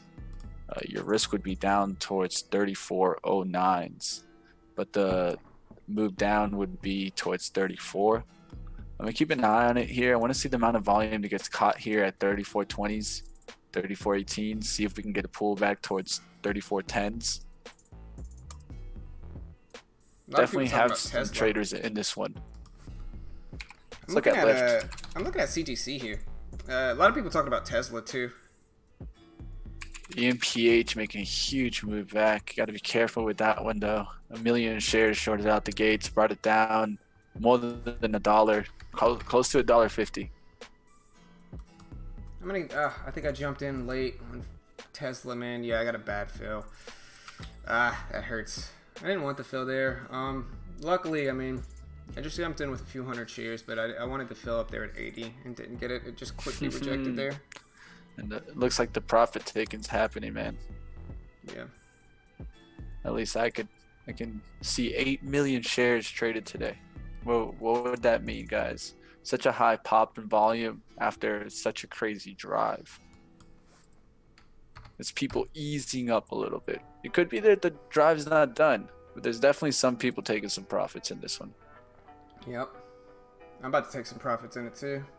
I'm gonna get out half here and just hold the rest. Like I said, I'm trading small until the opening bell, or until a few minutes past the open, and so I don't mind banking a little bit of money in this one.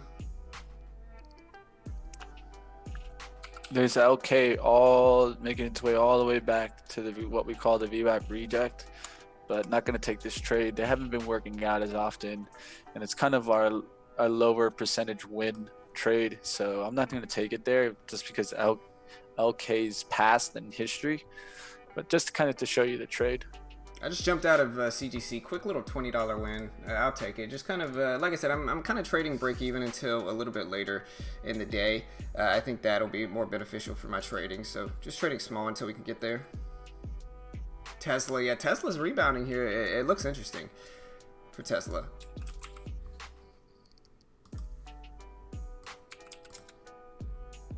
How is TXRC going down in price, man? This is what I don't understand about options, man. They're so fickle. It's like it's up 10, 15 bucks an option, and then it goes down more, and then the option price drops. Like, what? It's a put option, man. How? It makes zero sense. This is why I hate options.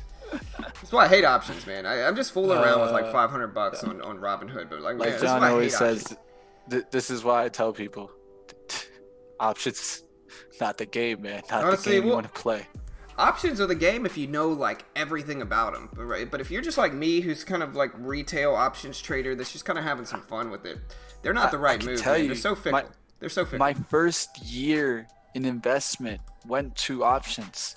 Yeah. I still don't know it. Yeah. Honestly, I understand the concept. I had a professor that actually traded in the Chicago options market. Tried to explain to me it. There's just so many different strategies and ways that you can hedge and kind of make different bets. Of course, naked calls, naked puts, that doesn't take much. That's just simple. I have a view on the stock going down, and I don't care if it pops up on me.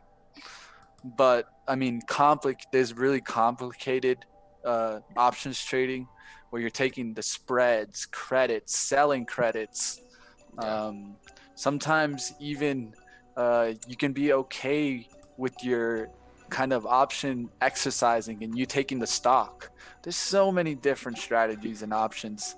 You can take a look at them, but just to throw a resource out there, I have no affiliation with this resource, but one that I used to use, because if you like options, that's you. That could be you. Tasty Trade. Yeah. Probably one of the best out there for options education. I watched them for over a year, learned a lot about it, and the most thing that I learned was sell options, not buy them. Yeah, I mean, that's at least what I learned. Tasty Trade was founded by the dude that created Thinkorswim. Like the founder of the creator of Thinkorswim is the guy that founded Tasty Trade. Before he sold Thinkorswim to TD Ameritrade, he created it and founded it. Dude made like 400 million. TD Ameritrade played like 400 million for Thinkorswim, and it was a good investment because it's one of my favorite platforms. But yeah, that's the dude that created Tasty Trade. That's the story. Yeah. So the problem I have with options, again, I understand regular calls and puts, right? The pricing is what frustrates me. You could be in the money, break well below your strike price. Time decay plays such a huge factor. It's just, I think options are good because you have very limited risk, right? Like say you're very short biased in a stock, but you don't want to hold it overnight because that's too risky. You could buy a put option and your risk is very defined. You're only risking what you pay for that option. And so I love that about options. Selling options, you might win more than you lose, but the times you lose, they have an infinite amount you can lose. And so that's what reason I don't sell options, because I just don't know enough about them. But yeah, the options are good for certain things. Specifically, swing trading shorts is what options are good for, in my opinion. But again, it's so fickle. The pricing's so fickle. So much different stuff dictates it, and I just don't know enough about it, to be honest. So I'm not hating on options. Yeah, Tom Sosnoff. Yeah. Genius. As I'm watching one that I think has a potential rip out, and I hate to say it, but like Tesla, just because of the weekly chart. To me. It's Goldman Sachs. Yeah. Look at the GS chart on the weekly chart. This looks strong, and boy, does it look strong. Honestly, one that doesn't look bad to me is AMD, but the SPY is starting to rip up here. And I think if the SPY starts to pull up anymore, we could get in kind of red to green territory for AMD. And so that's the only one I'm watching that's kind of setting up. But I'm also very, very skeptical if the SPY starts to run up. So that's all I'm doing right now. EMPH back up there, man. I don't know if you want to take a look at that one. Huge range, so you got to be tight with it. I'm kind of just waiting today, man. I'm being slow, and the only things I'm gonna take are fake out fades and or like VWAP bounces where the VWAP and the pre-market high line up. Aside from that, I mean, I took CGC once. I liked it, but I'm waiting to see what the market does. Market's pulling back some, so it looks like some shorts are gonna work. It looks like a fade on AMD will probably work, but actually, as I say that, it's bouncing back. So we'll see. I'm definitely watching the market right now, though. I gotta wait a little bit, I think, see what happens. All right, I'm thinking right now a trade for EMPH would be 30.50s off of 30.60s. Only a 10-cent risk here, but potential to make 50 cents on the downside.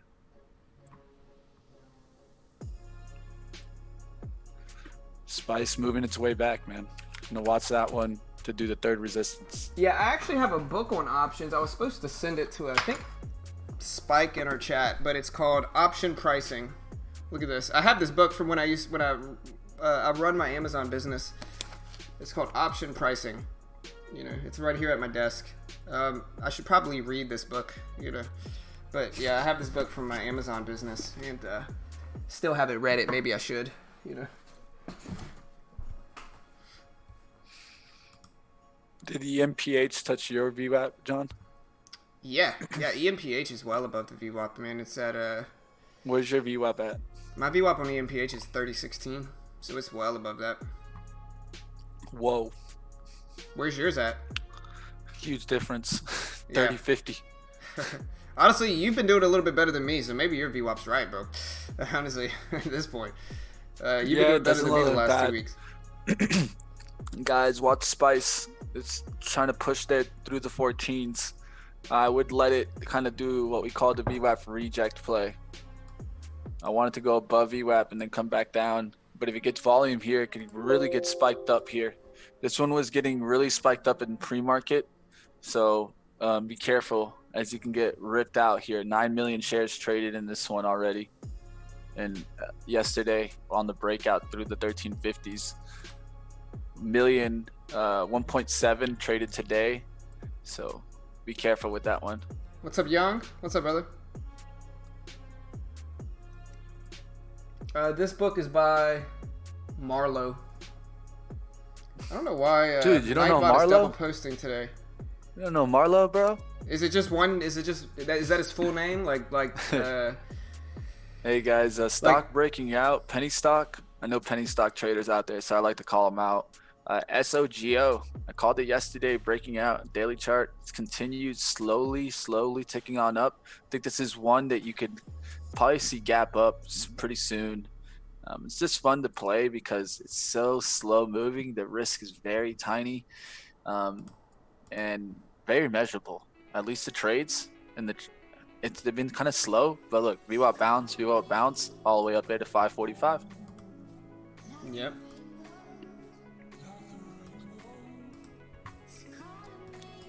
Yeah, I'm looking at yours now, man. Interesting. How the VWAPs are such at a different level. What's your stats for the VWAP? Conditions? Yeah. Well, what's the time frame? Mine's -2.2, -2 plus 2. Mm-hmm. And I think that's Two the standard conventional deviation. Yeah. It really is just considering pre-market. It looks like my pre-market VWAP holds a little higher. Interesting. We'd have to look into more of the conditions and coding of it so that we could figure out what's a slight difference in variation. It is a slight difference. It's calculating some kind of different, either opening price, closing price, something like that. Yeah. It's definitely playing an effect. Look at the SPY here. So the SPY is actually pulling up, about to test highs here, and AMRN's pulling back, and I don't hate it, but with the SPY running up, I have to be a little bit more measured in what I decide to take here. And so the SPY's up to 327s, and so all right, be careful, guys. I'm seeing a little push there in Spice.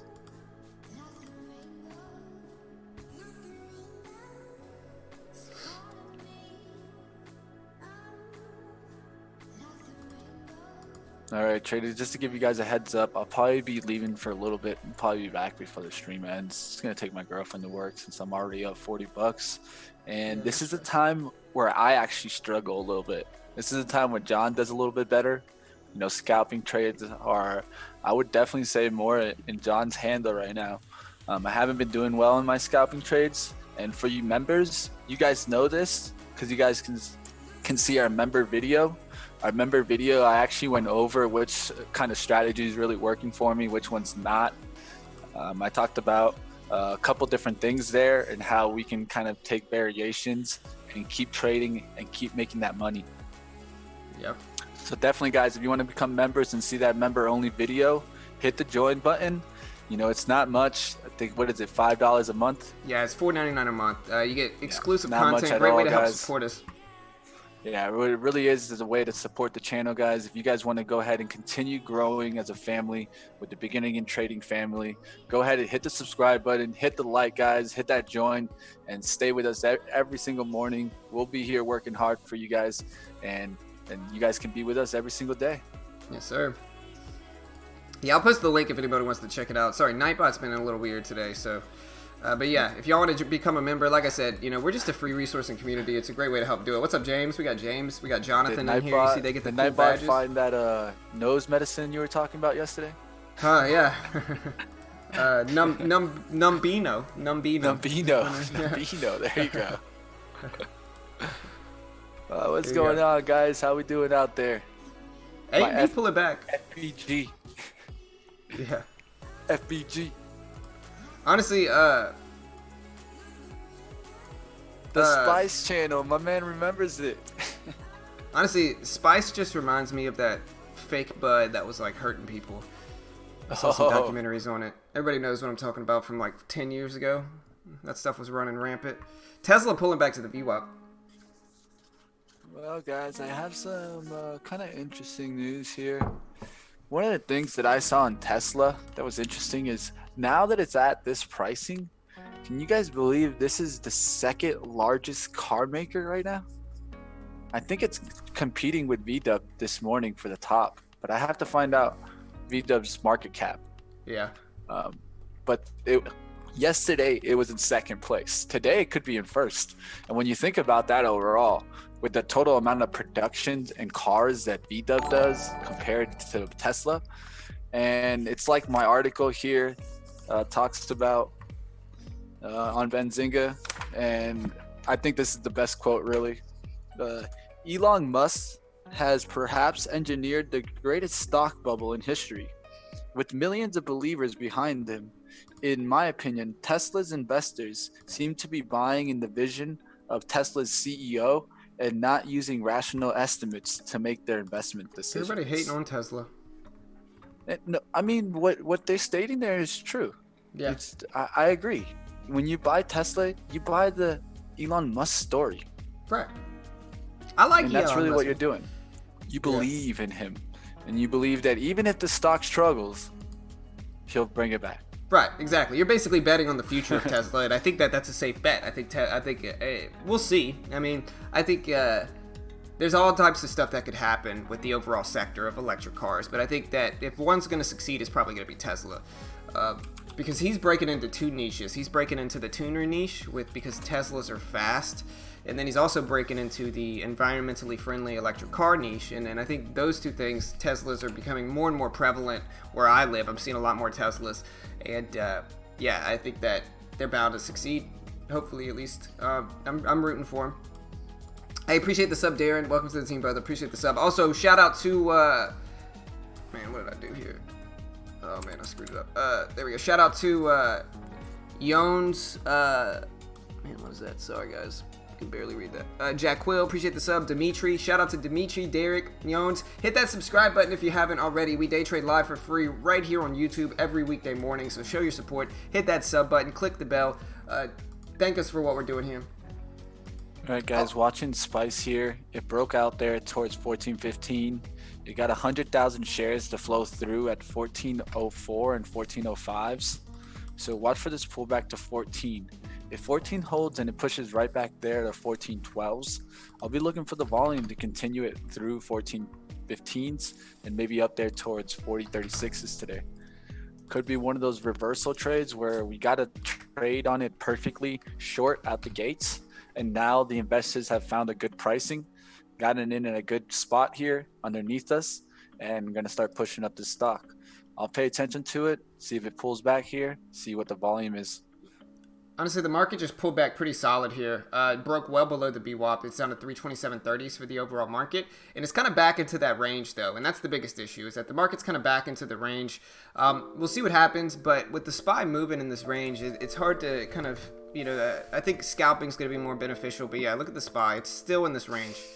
Highs and lows. I love it. I love the interest in Elon. Let's see. Look at the chat. The chat blew up. Yeah, man. Because Elon's a gangster, bro. Elon's a gangster, man. We gotta love Elon. I can't blame him, man. Yeah. I can't. Shout out. He's doing things, man. So, all right. So how is my TRX really push us in there? This is the question I have, right? If my TRXC put went up to $38 whenever it was at 25 cents or 2.25, how come when it's dropped 20 cents since then, which is a huge percentage of the profit, it's less than it was? Like this is why I hate options. This is why. They're absolutely ridiculous. I'm gonna jump in with 50 shares of AMD here. But this is why I hate options, man. If it drops closer to my strike price, it should theoretically go up. The price should go up. It's down to 210. It's testing the lows, man. Hate options, bro. They're ridiculous. All right, I'm in with 50 shares of AMD. I'm going to scale back into it, anticipating hopefully the SPY starts to respect the VWAP. Doesn't look like that's what we're getting, though. Luckily, I'm just in with 50 shares, but man, big rip for AMD here. I do like all the resistance we have right here, and so I consider adding to it. EMPH up there at VWAP, guys. Be careful with this one. Has huge 5-minute green bars. You can watch for it to hold 57 on the top side, but definitely this one has huge 5-minute candles. All right, so I'm in with 100 shares of AMD, just a little position. We'll let it work. Very small range so far. Yeah. EMPH is looking for me more like a VWAP fake out fade, so I'm gonna leave that one alone until it hits my resistance and comes back. It's all into the delta and all that stuff. Well, at least I'm up now. I mean, I can't complain. I'm up $10 on a $25 option, so I'm up like 40-something%, which is acceptable to me. I'll take that. It's just, I would think it would drop more. I mean, my strike price is what, $2, and it doesn't expire for another like few months, or it doesn't expire for over a month. And so I would think it would go up, but like I said, I don't really know much about options. Yeah, I think what the important thing to know about options is trying to read what's called the implied volatility. Because if there's high implied volatility, even if you buy an option and have it in the right way, you could not make money. Right, for sure. Because they just thought it was going to move anyways. So you're not really kind of predicting there. And so that's what you got to look out for. Also, the implied volatility, the contracts, the dates that you set them. It's just so much. It's very complicated. So here goes AMD here, and the SPY is tanking down to the lows. I'm going to add another 100 shares here and get in with 200 shares of AMD. Again, because the SPY is moving down here and looking weak, and so hopefully that'll drag AMD down. I'm only in with 200 shares, so it's still a relatively small position, but hopefully the SPY keeps moving down and doesn't bounce here at the range like it has been over and over again. We'll give it some time. There's 47s. About break even, but it's going to be much more difficult to trade when the SPY is just sideways like this. Easy risk though. Scalping trade, 54 risk.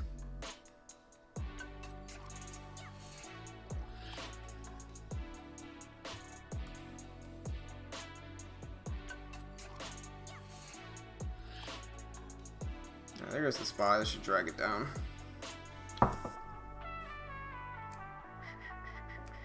All right, traders, I'm going to go ahead and take a break. I'll be back probably in about 20 to 30 minutes. And All right, brother. You guys have seen my trade earlier today.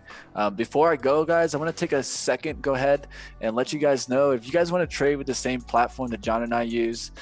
Today I was able to short Spice, and this is actually a stock as low as $14.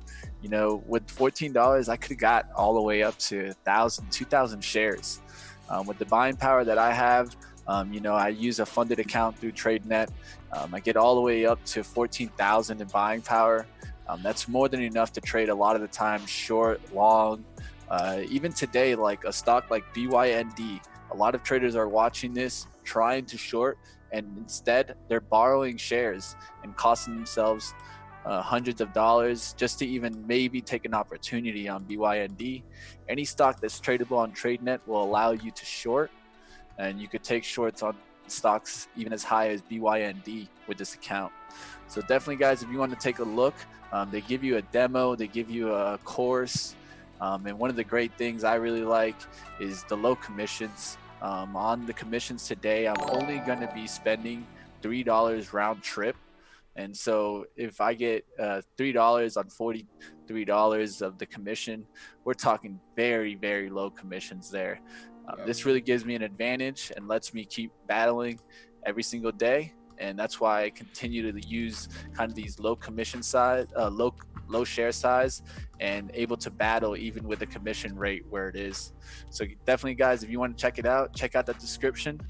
And I'll go ahead and I'll be back in a little bit, guys. I'll see you in a little bit. Later, brother. All right, so I'm watching the SPY in the overall market. I might scale back into AMD here. It just depends.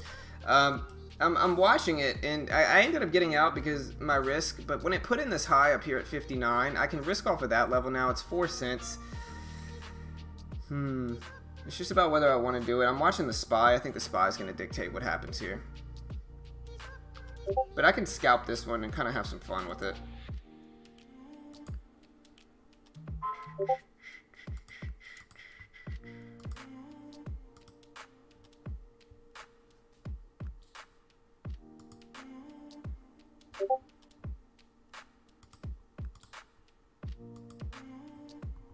There's 54s. Watching the market, we're looking for a rejection here, but if the market runs up, AMD certainly to run up here. I just like the risk at 59. So I'm just going to wait, let it test that level.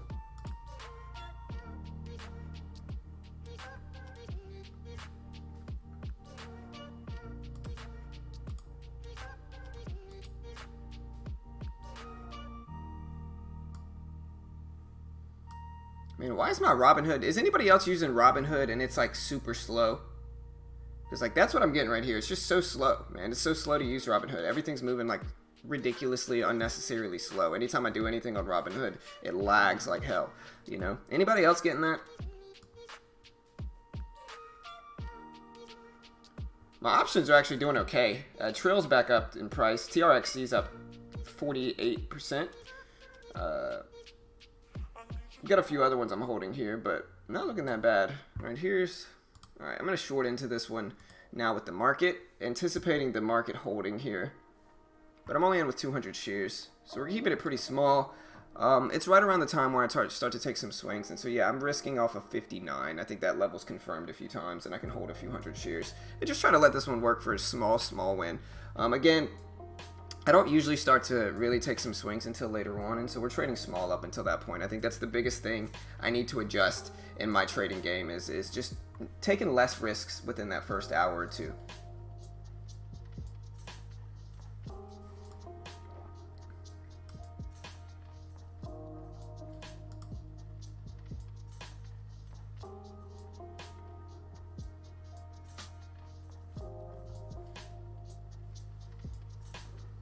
There's 52s, 51s, looking better. About break even here. I think it depends on what the market does, though.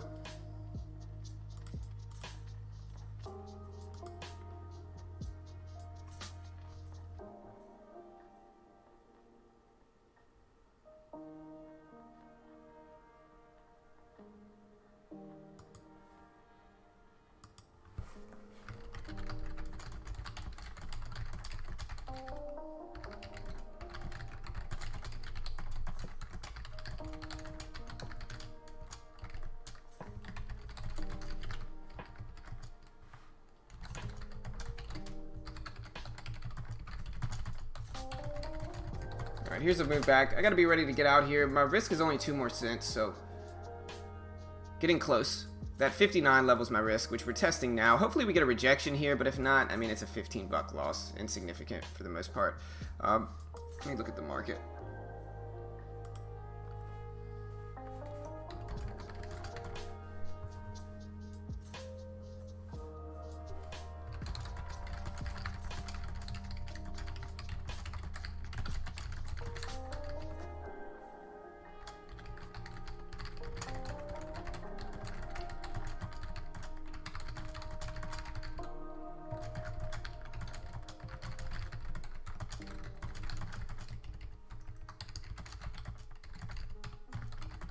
All right, so there's the squeeze. I'll let it test this high up here, and then I just got to jump out. 61s, 59s. So I'll let it test 57s. All right, well, there's the rejection. A little bit of confirmation there.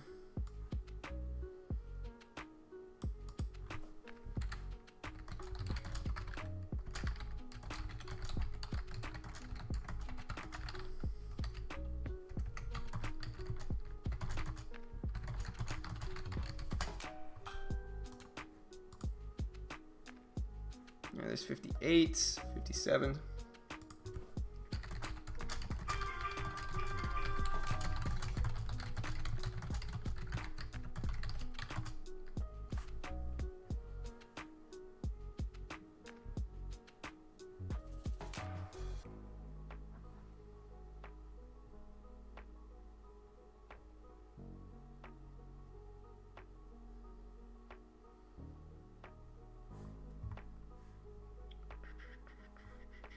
All right, there's 60s again. 59s, 58s. So we're testing this level a bunch. Let me see what the market's doing. Market squeezed up. I'm probably just going to jump out of here for a small loss. The market's squeezing up. That's going to affect this. And I'm not really trying to get caught in this squeeze. And so anything over 57s, I'll allow this drop to happen here. But anything over 57s, I need to jump out of AMD because the market's squeezing up and this is terrible for my position. AMD's been following this market pretty close, and so if I can get out for a small loss, I'm going to take that loss and try to. Here, I'm going to wait for one little bounce here. 53s. I mean, it's so tough because the market's squeezing up, doing the opposite of what I wanted, but AMD's back down to the low of the range, and so I'll let it test here. But again, I'm going to cover my position very quickly here to keep everything tiny on the day. There's 50s. All right, I guess I'll let this work. But I mean, alright, if AMD wants to do it, I just think it's going to squeeze back up here with the market. Even though it's moving in my direction and looks good, I think AMD's going to squeeze up to the overall market.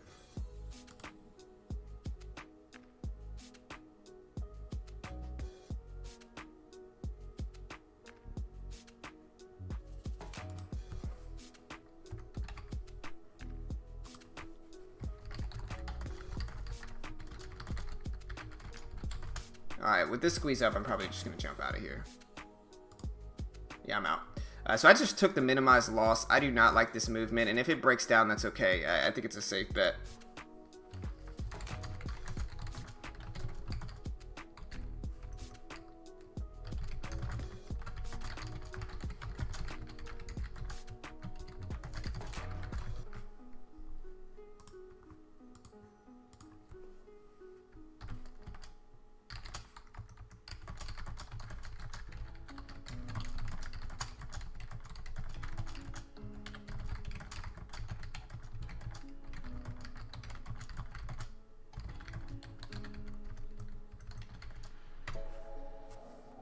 Yeah, maybe I got out, but again, with the market squeezing up, I just didn't like that movement, and so I'm not necessarily upset I missed this. I'd rather keep my loss small on the day.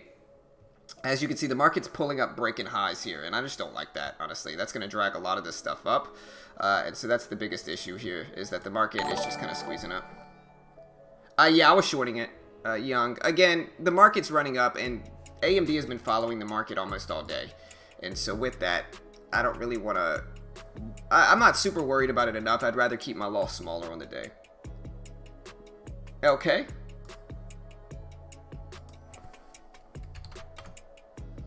Yeah, okay, squeezing up. I might look for some fake out fades here. AMRN possibly too. It's just the market's ripping up. That's the biggest issue here, is the market squeezing up. And I think I got to respect the market.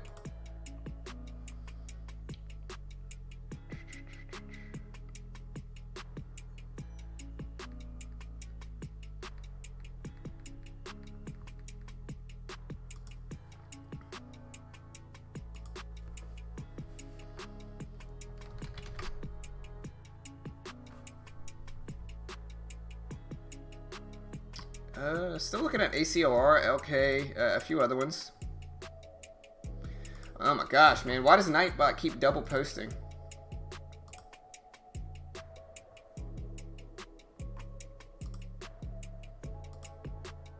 There you go. I don't know why Nightbot keeps double posting, so sorry about that, guys.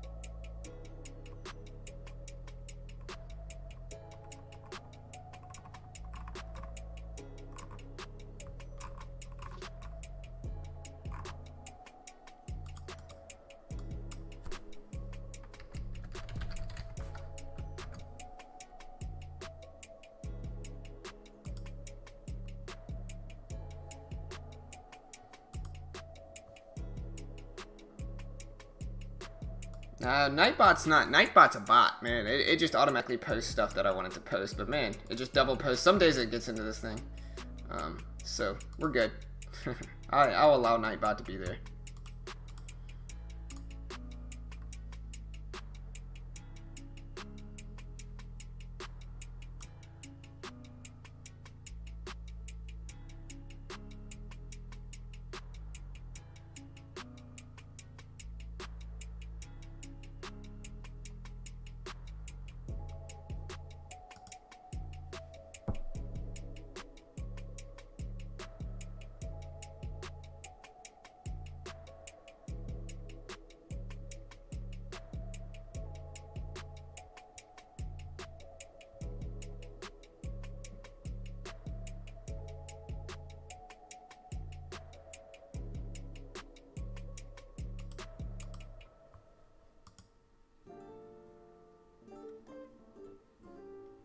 Yeah, like I said, maybe I should have held AMD, but I kept it small. That's the biggest thing. I mean, we're still waiting. Maybe I'll get a fake out fade on it. The market's ripping up. I don't trust it as much. I do like AMRN here. It just depends on how much volume we actually get. So I don't mind AMRN, and the risk is like 30 cents, and so I can jump in. I can start to take some larger swings here, specifically with AMRN. I'm going to jump in with a few hundred shares here because it's closer to when I actually start to get into some trades. So I'm going to jump in with AMRN. I tried to stay patient today. Like I said, I've been in a little bit of a slump lately. And so we'll see if this helps. I don't mind letting AMRN work and trying to get, like, let's say a 19 or an 18.95 price target for AMRN. Even with AMD, I mean, if AMD moves up, I might have to consider that. But we're going to try to keep everything pretty small here. Again, most of the time I do my best trading a little bit later on, and I think the SPY has just been very sideways. So we actually might get some upward movement in the market, and I have to be wary of that as well. My put options are doing all right. Let me see where they're at. Honestly, I'm surprised my TRXC option still isn't worth more than it is now, but here goes AMD's bounce back up.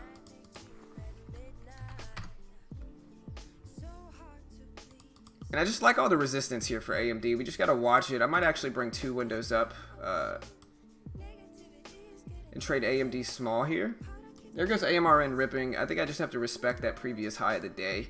But yeah, it's definitely been a tough time, honestly, the last 2 weeks trading.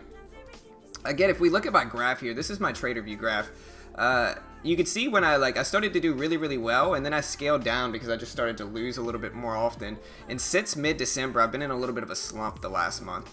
And so it is what it is, but hopefully I can break out of this slump soon. And I think that with that, I just got to be careful and figure out, you know, what I need to do and how I need to approach it. Maybe revise my strategies, because no strategy is always going to work. You know what I mean? Sometimes they're going to work, sometimes they're going to fail. And as time goes on, every strategy stops working. And so, you know, that's something I got to work on here as well. I'm looking at AMD here for a fake out fade. We are battling kind of the market right now.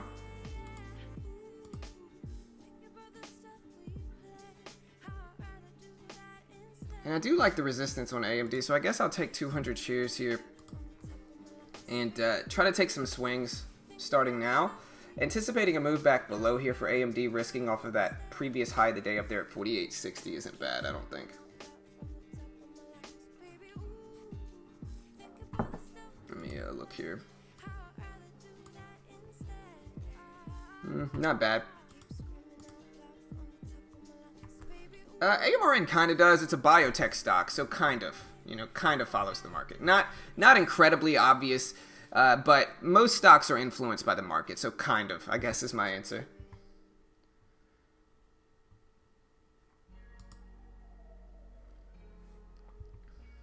All right, there goes AMRN back down. I'm break even in it now, so that's much better. And I'm up a little bit in my AMD trade, so I'm break even in both of these now. And if AMRN can break under this level, it's huge. But I think I'm watching the overall market closely, I'll put it that way. And AMRN is kind of break even now, so still fine. But we need it to break. We need AMRN to break under that 1918 level. I think that's a lot of support. Here goes AMD, though. A little bit better. There's 8s for AMD.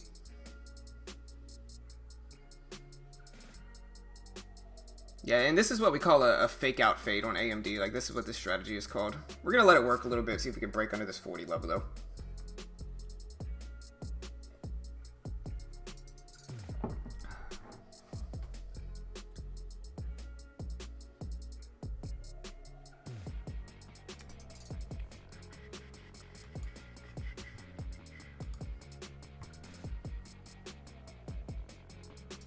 Market's starting to run up. Might be worse for my AMD trade. I could probably hold it close to break even around this 48.50 level if I really wanted to. But we're just looking for it to break under this big 40 level, this big support level right there. Which is going to test, it looks like, and battle that. Right here. Alright, AMRN's looking great.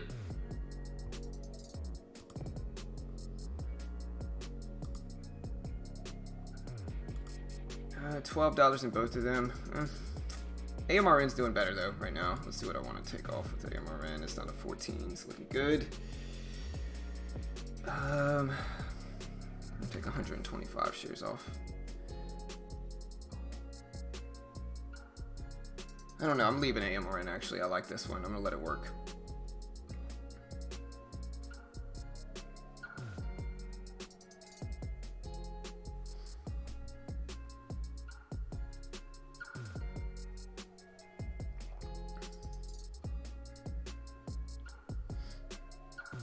Alright, this is where I want AMRN to break, honestly, right here.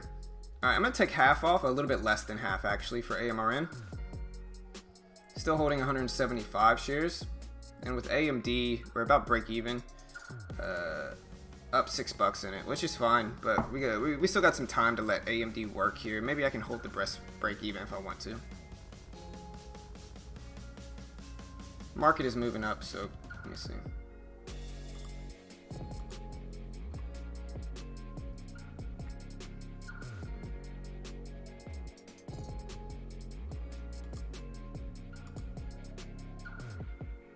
Alright, there goes AMD looking a little bit better. And this is what I always say, like I usually have a little bit better time trading late in the day, or late in the morning like now, instead of the first opening bell. So maybe I'll have to change how I trade. I'll show you my trader view stats that kind of influence this decision in a second. But alright, we are getting a bounce in AMRN.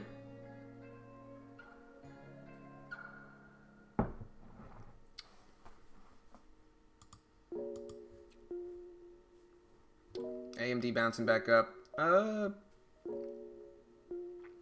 I could either do two things with AMD. I could add to it, or I could jump out of it. Same thing with AMRN. AMRN's about break even now, but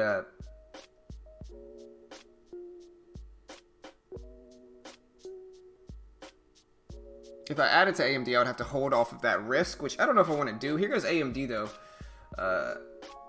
Up $12, $10, $12. I'll let it work. See if we get that move under 48.40. There's 39s. Looking a lot better for AMD here.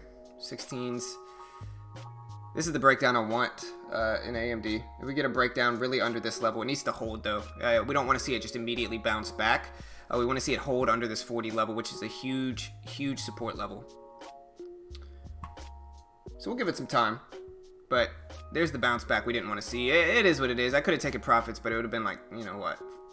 Taking $7 off, just not worth it. We're gonna have to wait.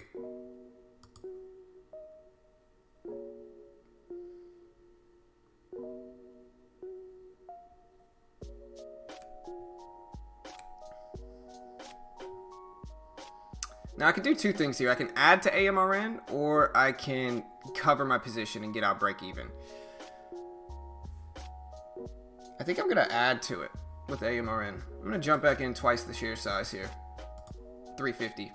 See if we, and then I'm just gonna hold until that 30 risk, so like 10 cents, which is fine.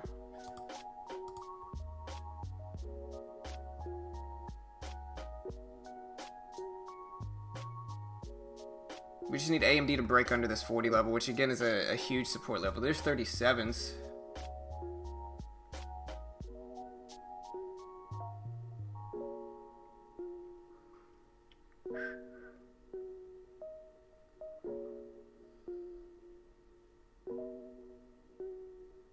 There's 18s.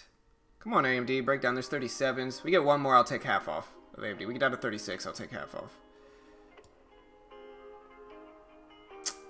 Man, we need this to hold for AMD. It keeps battling this level. There's 37s. Come on, man. Give us that 36, 35 real quick. 37s. There we go. All right, I got half off of AMD finally, man. It took me long enough. I waited for 36. Took that. With AMRN, like I said, I'm in with 350 shares now.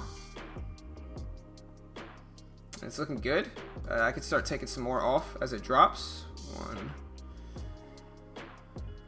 I'm in with 350, so I could probably take 175 off here. We get a little bit bigger gain here for AMRN. We want to see a break under 14. We're going to wait for that. There's 13s. Let's get a 12 here.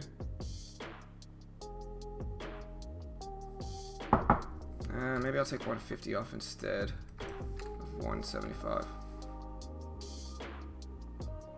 I'm going to take 150 off there. Took half of that. Still holding 200 shares, luckily, with AMRN. And we're just growing here, just building the account up. Gonna take another half off here at 9s for AMRN, slowly scaling out of that. And with AMD, we're still holding 100 shares. So we're just gonna let the last little bit of these shares work. Now that the fake out fade and the bounces have been working. There's 9s. Any type of big move down here. Gonna get off that one, and then I'm still holding AMD with 100 shares, looking for the larger breakdown here. 32s. I'm gonna get out the rest there. So there we go. There's both fake out fades working on AMD here. I'll take both of those. Not a bad little rebound to the day with those two trades. So there we go. All right, guys. All right, sorry, Nightbot is definitely over posting team, so I apologize about that.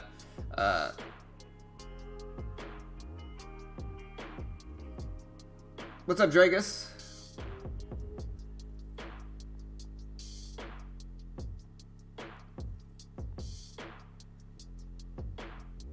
So I'm just now catching back on the chat. I see Nightbot has posted double links to everything. Yeah, man, Nightbot needs to chill out. But yeah, so these are both of these strategies. I'll give you a little breakdown on what both of these strategies are, right? If you caught the video I put out this past weekend, I put a video out this past weekend. It was titled "The Best Short Strategy of 2020 Possibly," and it had like a little question mark. And it was this strategy, right? It's what I call the fake out fade. So it's when a stock pushes above the VWAP. Like, let's clear out this resistance here in this documentation on AMD. And I was actually holding it for this fake out, right? But whenever a stock pushes above this level here, you can see the stock pushes above the VWAP, right? Kind of fakes out fades, trap shorts, and kind of sits up there. And it puts in a very obvious, this is the key to it, is that it puts in a really obvious high like this, 48.60. You can risk off of that level, and then once it gets rejected and comes all the way back down below the VWAP, and it shows all of this weakness right here, where it gets rejected and just comes all the way back below the VWAP, you can effectively short into any pops after that, because this weakness is so self-evident that on any subsequent bounces like this, you know, you could just jump right back in and anticipate this move here. And so when it bounces back to the VWAP, this is what I shorted into right here. And that's what worked. And it's, if you look at, you know, it's a short position after a big rejection back below the VWAP. If you look at what AMRN did as well, AMRN probably did a little bit better version of this, right? But it's the same exact thing. It's the same exact strategy that I used for both of these. Again, same type of move, puts in a really obvious move above the VWAP and a really self-evident high up here. You can see the self-evident high right here at around 1932. Same exact type of move where the stock got rejected below the VWAP like this and then bounced back up there. And I just added into those bounces and was able to take advantage of the confirmation in the downward trend. That's really what I was doing here. That's all I'm doing, and it works super well. Like I said, I've been having much better results later on in the morning, and I've been in a little bit of a slump lately, but I do think that this is one of those strategies that works really, really well to build small accounts, because it can be a really accurate strategy. And so I hope that makes sense. If you have any questions, let me know. We can go over it a little bit more. Now, maybe I'll post that link here. Maybe I'll post the link.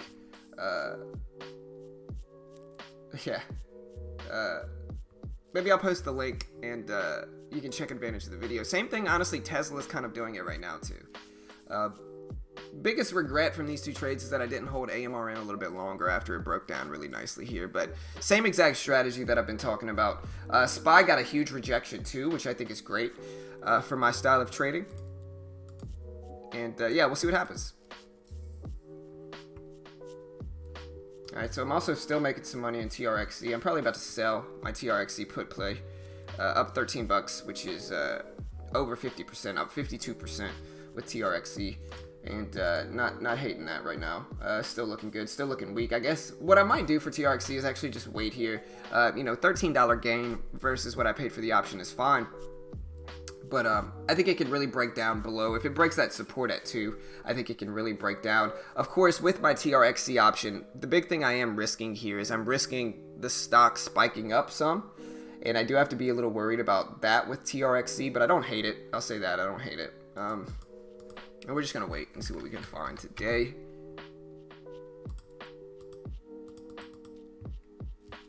LK kind of setting up for the same thing, so maybe I'll consider that, but I think the SPY has already made its move.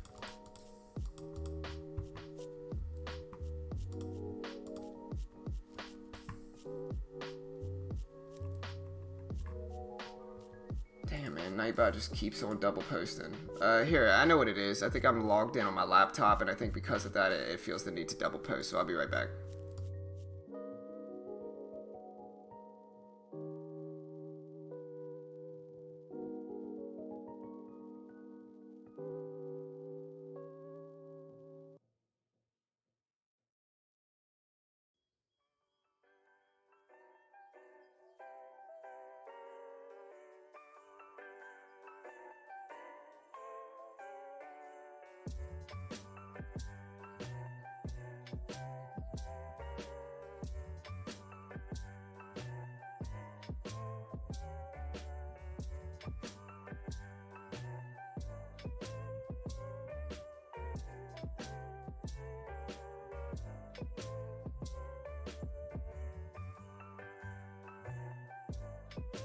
All right, so I think what I just did is gonna. I think what I just did is going to help the Nightbot from double posting. I basically exited out of it on my PC, on my laptop. Not my PC, but my laptop. So that should hopefully help. LK's kind of pulling a fake out fade type of move right now. And the great thing about fake out fades, like I've gone over in numerous videos, is that you can effectively risk off of these really self-evident highs that they put in. And so you can effectively risk off of that. The bad thing is that sometimes they're putting in higher lows like this, and it's just a lot of strength on the upside that, you know, when it does work, it can really squeeze you up quickly. So Tesla doesn't look that bad for one either.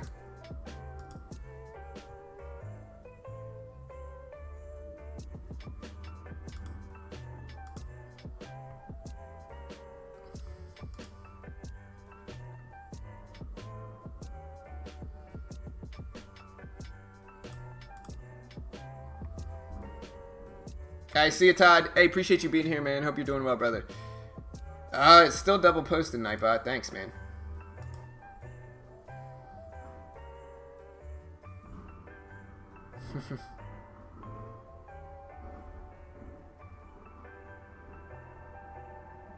Hey, nice, Todd. Later, brother. CRWD. Maybe we can take a look at that. Ooh, look at the market tank here. This is great.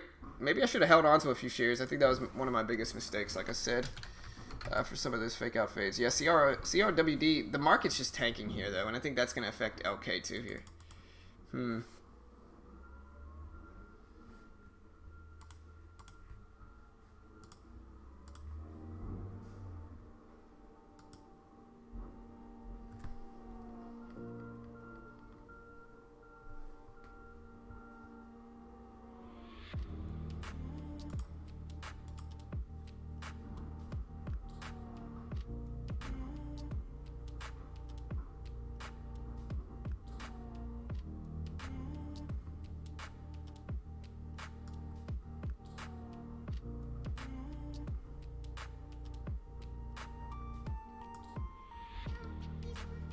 I'm looking at LK. I'm considering it. We'll see. I'm going to wait, but we're considering that for sure.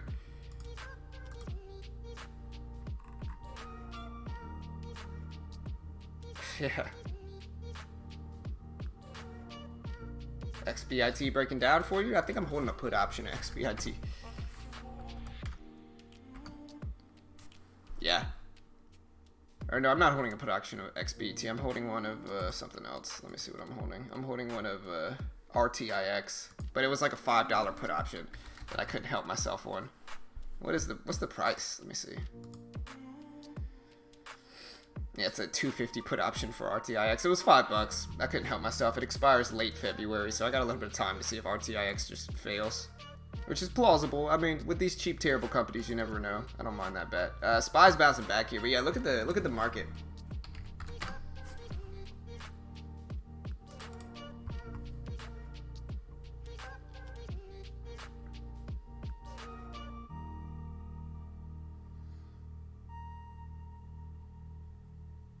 Sideways, tough market to trade though, guys. If you see this, I mean, this is a tough market to trade. You know, just to take everything out, like, look how sideways this is, like, up, crossing over the VWAP, under the VWAP, over the VWAP, under the VWAP, over the VWAP. So it's just sideways, choppy, neutral trends, very difficult to trade, specifically for fades and bounces. And so until we really start to pick trends, I'm probably going to wait.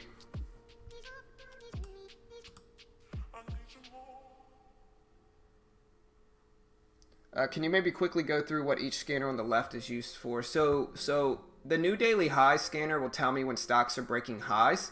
The high of the day Momo is kind of the same thing, mostly based around momentum style breakouts.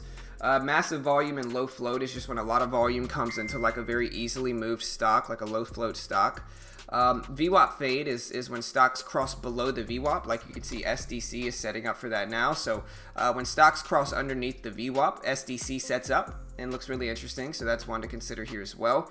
But yeah, and then up in the last 5 minutes, just as stocks that have moved up big in the last 5 minutes. So like we had BYND. Let me see. Or maybe it's the last 5 days. We could switch this to volume leaders. BYND, NIO, EEM. A lot of these are going to be big float stocks though. ADAP. I would have loved to put option on ADAP. Yeah, I'm noticing that about LK. The trend line, like you can see the channel on LK here. Mr. Respect, like just to draw it out here really quickly. Remove this. You can see this trend line right here.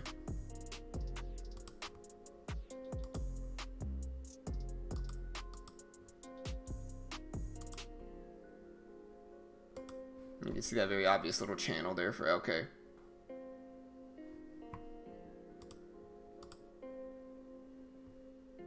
See, this is what I don't understand, right? TRXC moves down with a put option, and the option price goes down. It goes down $3. Makes 0 sense to me. It's one of the reasons I hate options. They're just so fickle, man. It's so difficult. I gotta understand all the gamma, theta stuff, but man, it's tough.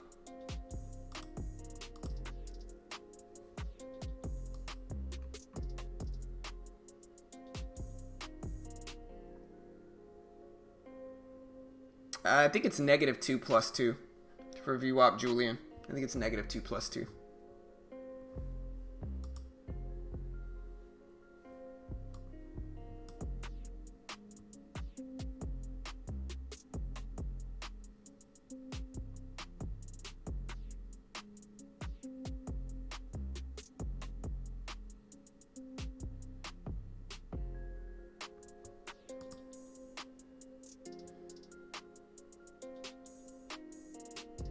I'm looking at CRWD maybe for a bounce play, but I think with the SPY moving sideways, it's just a difficult day, honestly.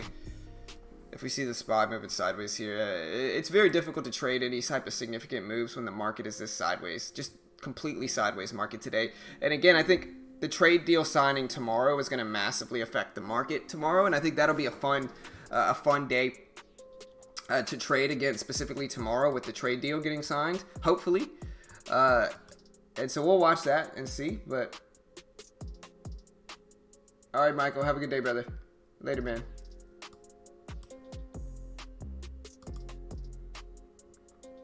Right, but the option doesn't expire for months, man. You know, for months. The option doesn't expire until late February for TRXC. So time decay I would think the longer term option, the less time decay is going to influence it, but maybe I'm wrong, you know.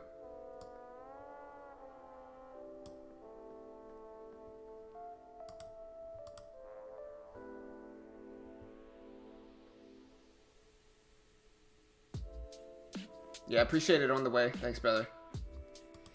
Yeah, platform, I mean, this is Thinkorswim for charting, and then this is Tefs and TradeNet. Dang it, Nightbot is still double posting, man. I'm going to have to figure out why.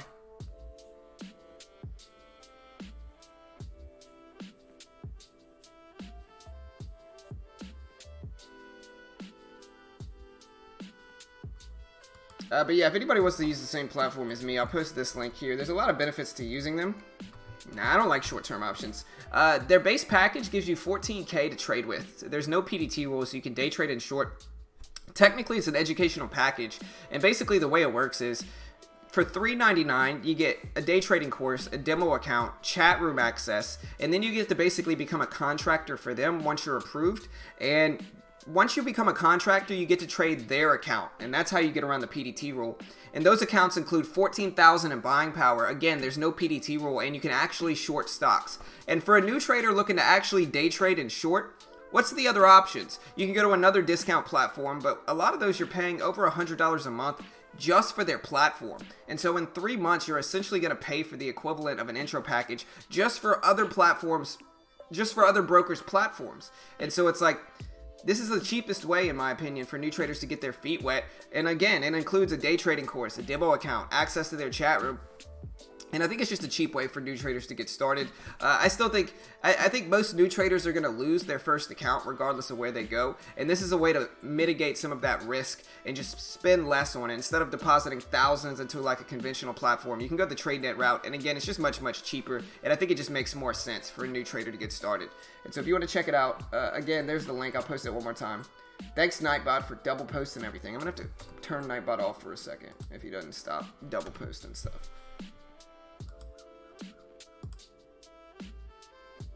What's the difference between selling a call and buying a call for options? So selling a call is basically betting that the stock is going to go down.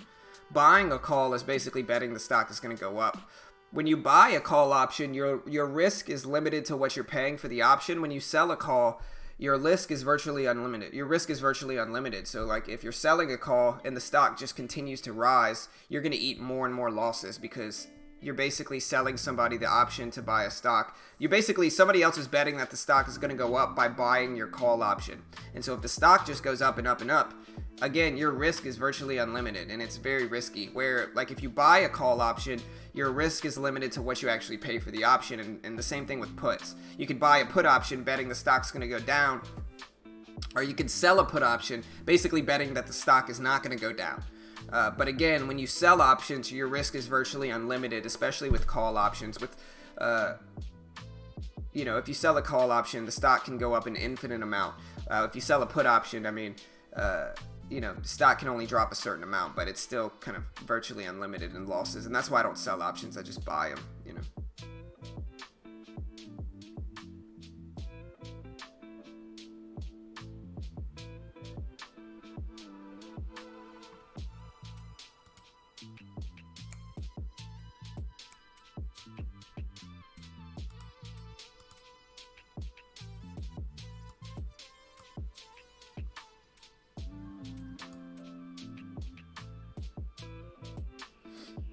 And for now, I'm just waiting. I'm not seeing the SPY is still sideways. It's still sideways. And so we'll see, but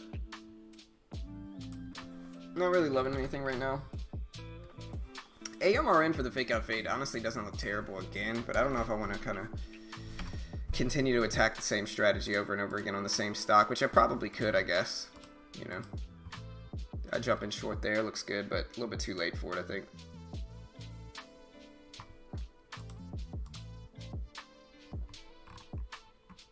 Yeah, no worries, Keith.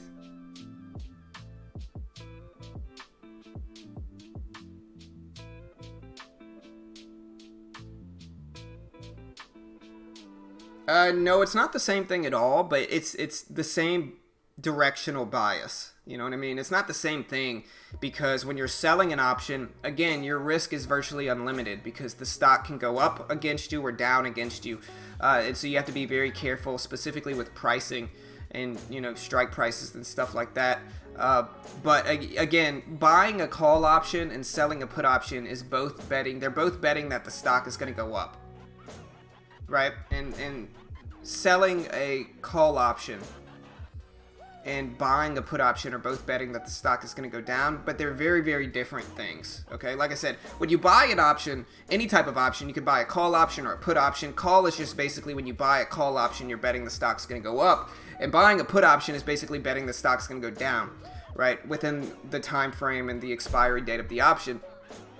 But whenever you buy an option, your risk is limited to what you pay for that option. You know, that stock can go against you an infinite amount, and the only thing you're really going to lose as a maximum is what you pay for that option. Say you buy a $30 bundle of an option, of a call option, that's all you're risking. You're risking $30, you know. But if you sell a $30 bundle, you know, a call option for $30, and the stock continues to go up and up and up, you're going to be eating more and more losses. Again, and it's virtually unlimited, and so that's what you got to be careful with. Selling options, the stock can, or the price, you have an infinite amount of potential losses at hand. Now, I'm not saying you will, I'm just saying that you can lose a lot of money selling options specifically. When you buy options, your risk is very limited to what you pay for the option, but again, when you sell options, you're going to have a much higher accuracy rate as long as you price the option correctly. A large majority of options expire worthless, and so with that, you know, that's kind of the way to handle it, I think. I wouldn't say either is more efficient. It just depends on which one you're better at.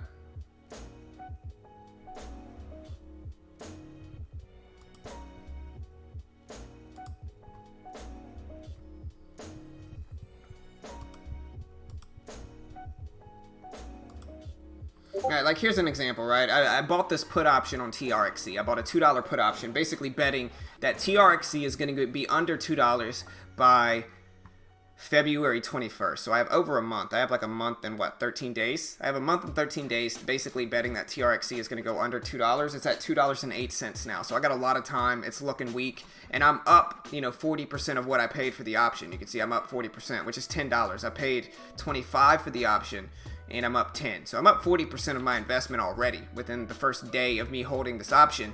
And, you know, right now it's about whether it's like, okay, do I need to sell the option? Should I sell it and just and take my money?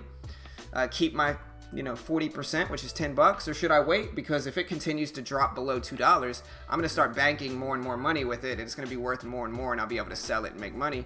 And so, yeah, that's basically the conundrum I'm in now, or that's basically my question, and you know, my options there for TRXC, which again, I think I'm going to hold it and let it work, maybe watch it for the rest of the day, see what happens.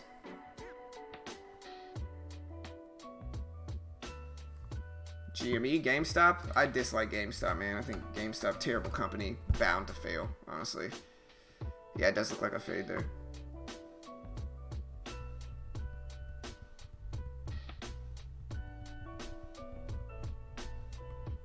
Hey John, when you click on the option chain in Thinkorswim, it tells you the expected move for that stock in the top right corner, so you know how much the stock will move each day. Yeah, I would have to go to what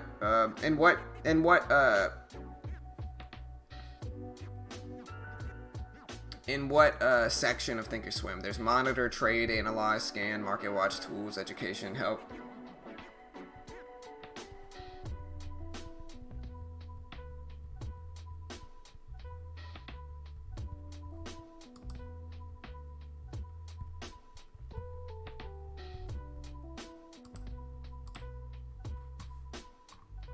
Let's see, I'm just waiting for my TRXC option to go up. We'll see if it does. But yeah, GameStop actually looks like a fade. It's just not really my style. It's a little bit too cheap for the fade. And like I said, I'm just waiting for my TRXC trade to be below $2. Once it goes under $2, that's below my strike price, and I'll be able to profit more and more from it. So I'm just trying to be patient with it. Same thing with TRIL. If TRIL can drop below $250, that's my strike price for that one. and I'll be banking money in that one too. So we're just going to be patient with some of these. I got a lot of time until the expiry date for most of these, and so we're just going to hang out here, see what happens.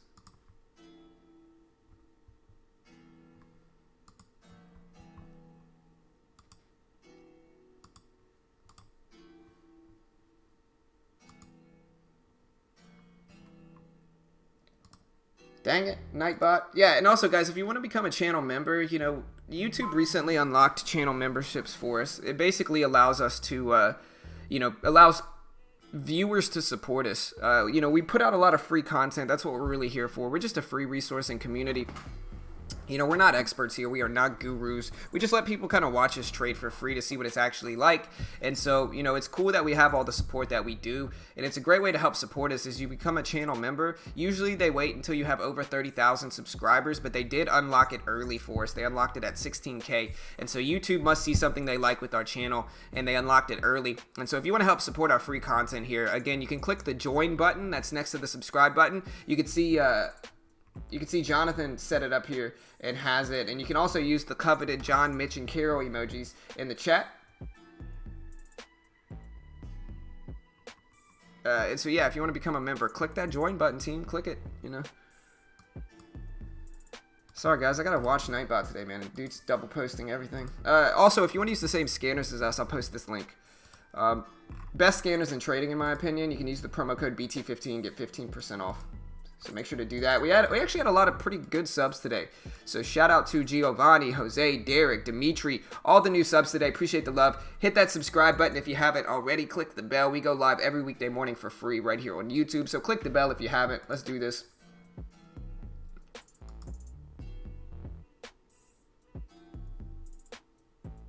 All right, so honestly, there it goes with TRXC. Look at TRXC, man. How is this TRXC under $2, under my strike price? Still the same price. Come on, man. But there's the $2 break on TRXC.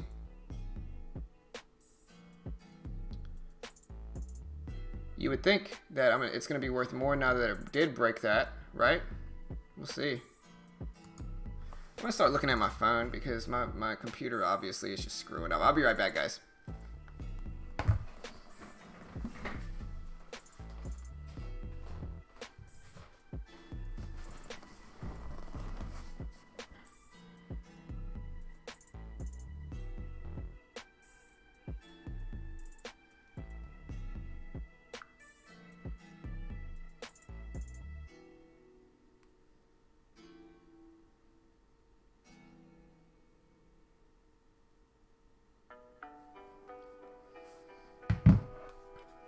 Yeah, it's like my TRXC option. It's below $2. It's below my strike price. Still the same price.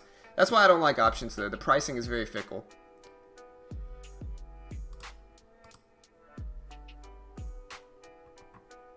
Yeah, but the option doesn't expire for like a month or two. That's why I hate the options, man.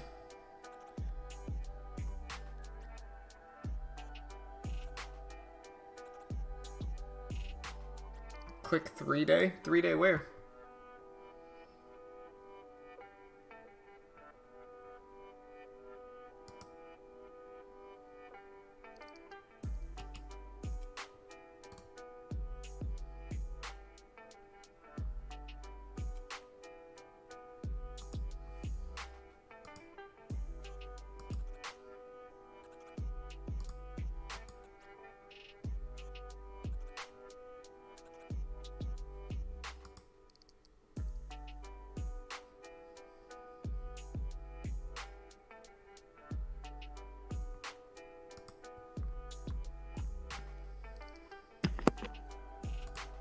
All right.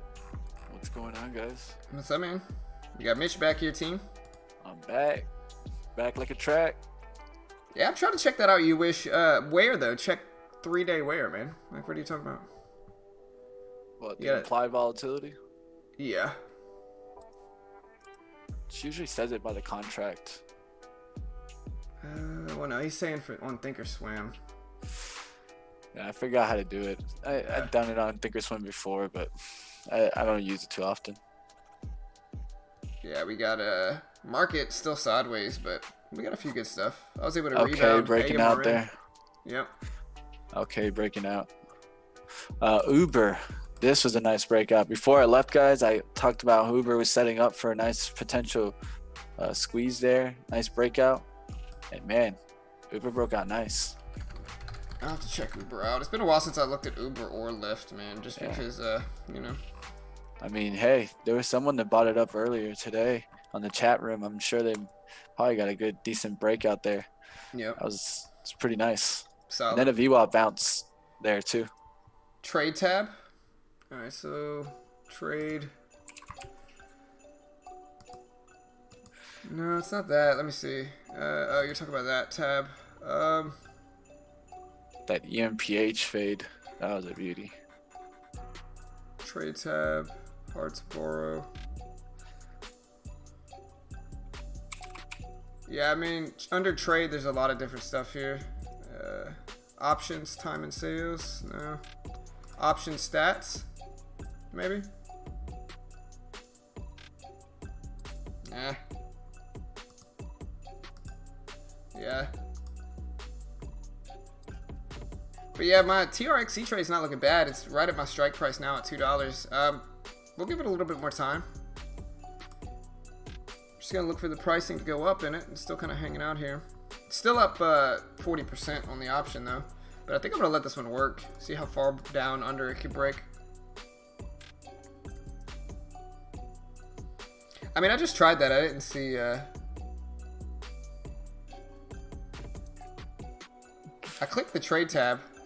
You know, if I click trade, it says underlying trade grid, option chain. You know, today's option statistics, product depth, and so I don't know, man. It's just we'll come back to it. I'm just looking for stuff now.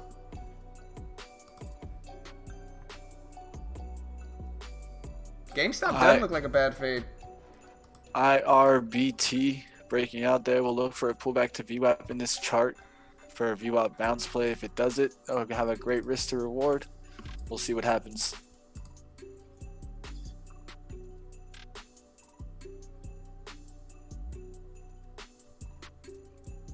Here's AMRN. I was kind of looking at AMRN. I already nailed it once.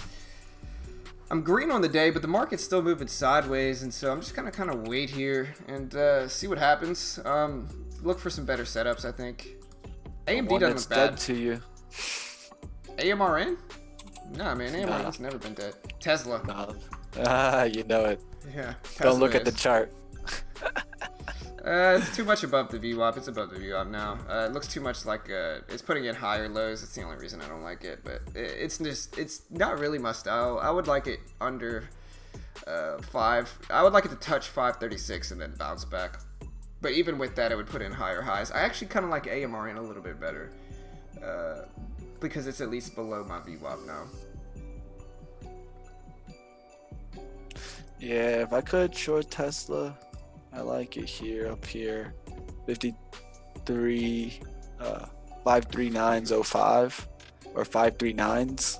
You can risk up there. You have to risk at least probably 60 cents just to understand the range.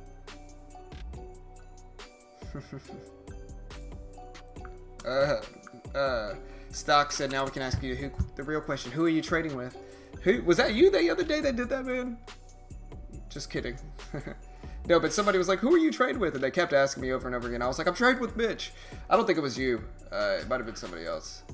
AMRN back there, VWAP. Yeah. See, I actually like that one a little bit better than Tesla, but we're gonna wait. I already nailed a few trades on that one. Pretty solid accuracy rate, running at about 75% today, but. There she goes. Hey guys, we're at 89 likes. If we could bring this up to over 100 likes, I would be very, very happy, guys. So hit the like button if you haven't. We need 11 more likes, guys. We got 7 dislikes, insignificant amount. Let's bring that like button up. Let's bring that percentage up. Show your support. Hit the like button, team. Show your support for what we do here. Let's smash the like button. Click the subscribe button if you haven't already. I want to see that number jump up to over 100 if possible. All right, guys. I'm going to watch this Tesla just tank here.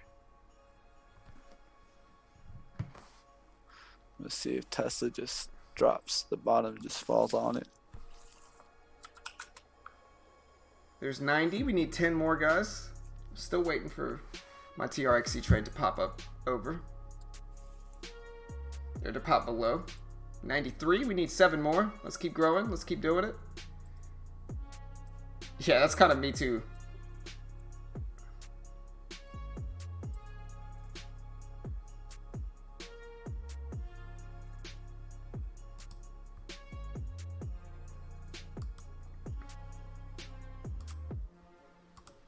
Taking small money and showing that you turn it into a lot is just misconception. Yeah, I mean, honestly, I don't know if you've ever been to this channel before, but that's something that we very, very much preach, is that trading is not a get-rich-quick scheme. It takes a lot of time. You'll probably lose money for a long time before you get started. And it's one of those things that just takes a long time to become successful at. And so, yeah, I mean, we're not, trust me, we are not the gurus that are promising people to get rich quick. We're not the gurus driving around in Lamborghinis. We are just a free resource and community here. We are not experts. We are not gurus. And, you know, we're still working our way to become, you know, as profitable as we can ourselves.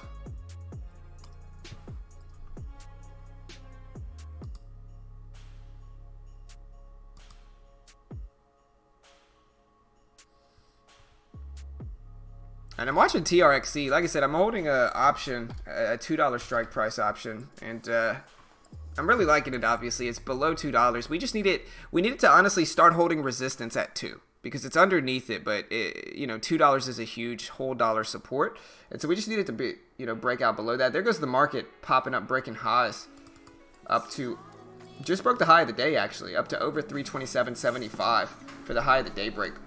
And that might kind of pull everything else back up, so we'll wait and see what happens here, but that's what we're looking at now. AMRN, same thing, ripping up there.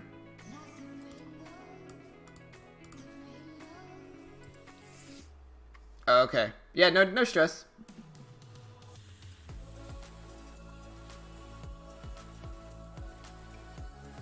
Yeah, I mean, like I said, I was just telling him kind of what we are about and just letting him know we are not those guys.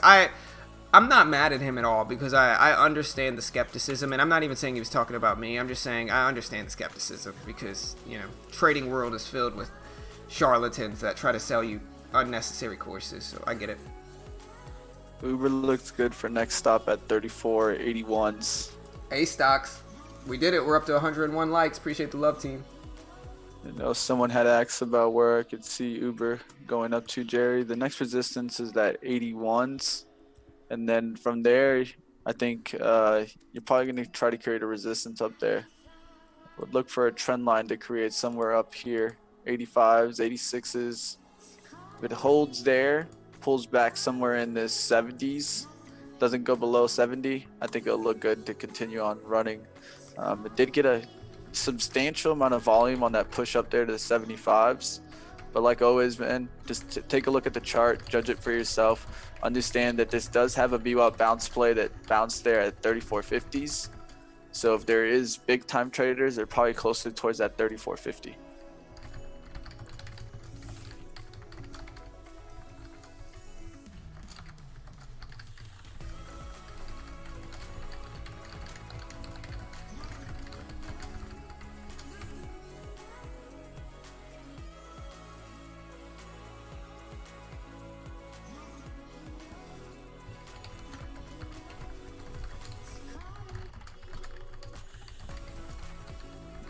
Yeah, it might be it for me, guys, today. I'm not really seeing charts, and then we're seeing kind of a reversal in the spot here.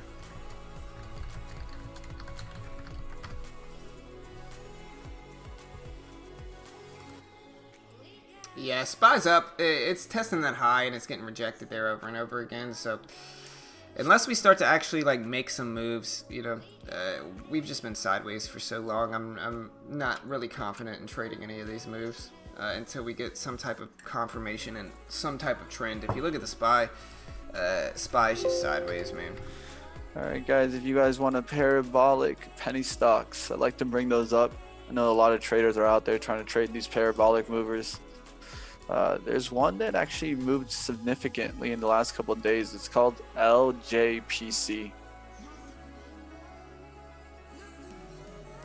This one's kind of secretly or kind of quietly moving on its way up. It's had big candles before, and the weekly has it pushing up towards $10. We'll see if it gets up there. But a significant amount of volume in this, and definitely a cheaper stock at $7. It started the breakout from 5.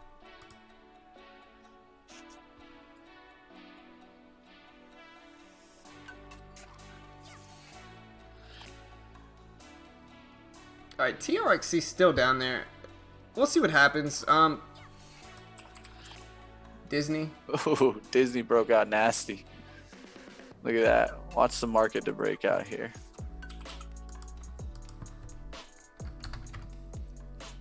Let's see. Whoa, Let's see if man, the market yeah, takes Disney. off. Good call Something out, happened. Gideon. Yeah, appreciate it. Yeah, for sure. Great call out. We'll see if we can figure out what's going on here.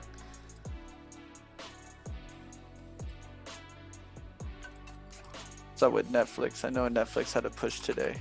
I don't know. I type in Disney and I get a news story on Thinkorswim that says Queen is supportive of Prince Harry and Meghan's decision to be financially independent. Okay, thanks.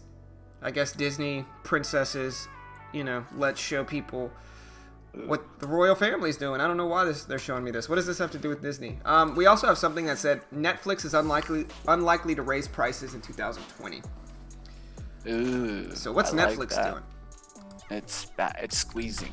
I would Yeah. like maybe a pullback to VWAP. Yeah. That's the only way to trade that. LJPC. Yeah. So I mean, I'm not seeing anything for Disney specifically yet. Pullback. I would risk off of 338.92s. If I got in at VWAP, I would have to risk all the way down to 338.92s. We're talking about 68 cents in risk for Netflix there. A little bit substantial for my liking. I would have to go down probably towards 50 shares. Let's see what we got here. CGC Okay. pushing hard, guys. CGC pushing hard. All right, guys. So I do have the news out for Disney. Okay, so the news out for Disney is that Disney Plus, which is DIS, mobile app downloads reached close to 41 million, according to a CNET study. So 41 million, close to 41 million Disney Plus downloads is the news that's causing Disney to spike up here. So yeah, big download news for Disney. That's what's causing this big move up. Close to 41 million downloads for Disney Plus. We also had some bad Netflix news. It says, of note for Netflix, a negative piece in Tax Watch is being circulated among traders of Netflix, for Netflix. So that's worth considering and looking at as well. All right, so here we go. TRXC below $2. I'm currently up 52% in this option. We're going to look for it to break down. My goal for this option is $1.75. So TRXC, just to show you guys, it's a $2.50 priced option. My goal is, again, $1.75. All right, I'm starting to like this crowd strike for the VWAP reject fade here, but I need it to come back above here, then fade right back down. So we'll see if we get a bounce here in the 40s. Yeah, I like that one. That one doesn't look bad.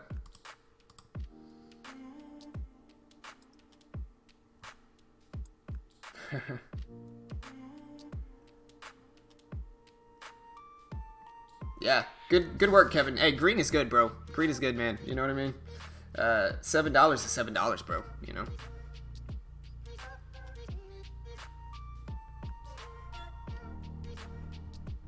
All right. Well, my TRXC put option is going great.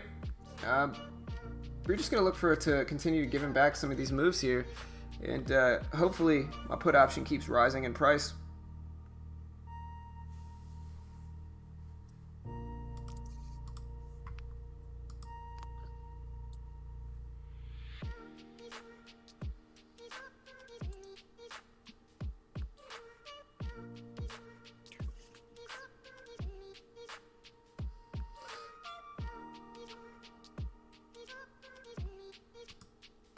All right, I'm also looking at AMD. AMD's had a lot of resistance at 48.40.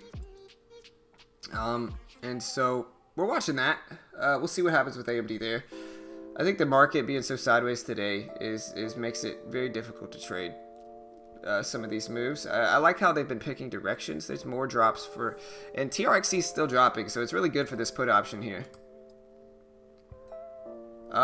But yeah, guys, like I said, you want to use the same platform as us. I'll post this link again. There's a lot of benefits for new traders. Again, specifically, you get 14,000 in buying power with their base bottom package. It's called the intro package. Basically, it's an educational package, and so comes with a day trading course, a demo account, chat room access. And when I say you get 14K, once it comes with all that stuff, and it's an educational package, but once you're approved, you also get to partner with them and basically become a contractor for them. And you get to trade their account. That's how they get around the PDT rule. And that account is a $14,000 funded account. There's no PDT rule, and you can actually short stock. So you can day trade as much as you want. And like I said, guys, for new traders, what's your other option? You can go to a conventional platform and be limited by the PDT rule. You can go to the other no PDT brokers, and a lot of times they're charging $100 plus just for their platform fees. And so I think TradeNet and TAS is the cheapest way. I'm gonna risk 10 cents here. Sorry to interrupt. Just taking a trade. I'm gonna announce a position. MU, short MU. All right, here, let me throw you up. But yeah, you get a lot of benefits to it, and I think new traders can just day trade for cheap with those. And so, you got to share your screen again, brother. Got you. Okay, there we go. Here. Boom. But yeah, new traders can just, it's a cheaper way. You're risking less. Like, if you lose your TradeNet account, you're risking $400. Where if you deposit thousands into a conventional platform, you're risking thousands. And most new traders are going to lose. It's just a cheaper way for new traders to get their feet wet. And I think it just makes sense for new traders specifically. So here, I'll find that link and post it if y'all want to check that out. What did I do with that link?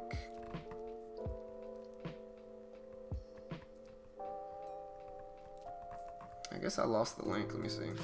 This is what happened. Why I took this trade, guys, is the amount of volume on the time and sales that came in there on that third rejection. I could see this kind of building up a little flag play here where it dipped down, came back, and could dip down all the way back down to 56.50. Yeah, we saw a little bit of push there in the SPY, but I know a reversal down towards that 327 could take the MU with it. So I have a tight risk and reward trade here. I have no problem taking this trade. I'm just going to risk towards above this high, which is 32s. So can risk 10 cents on this trade, $10, and see if we get a breakdown. We got a lot of volume to come in there at 28 and 27.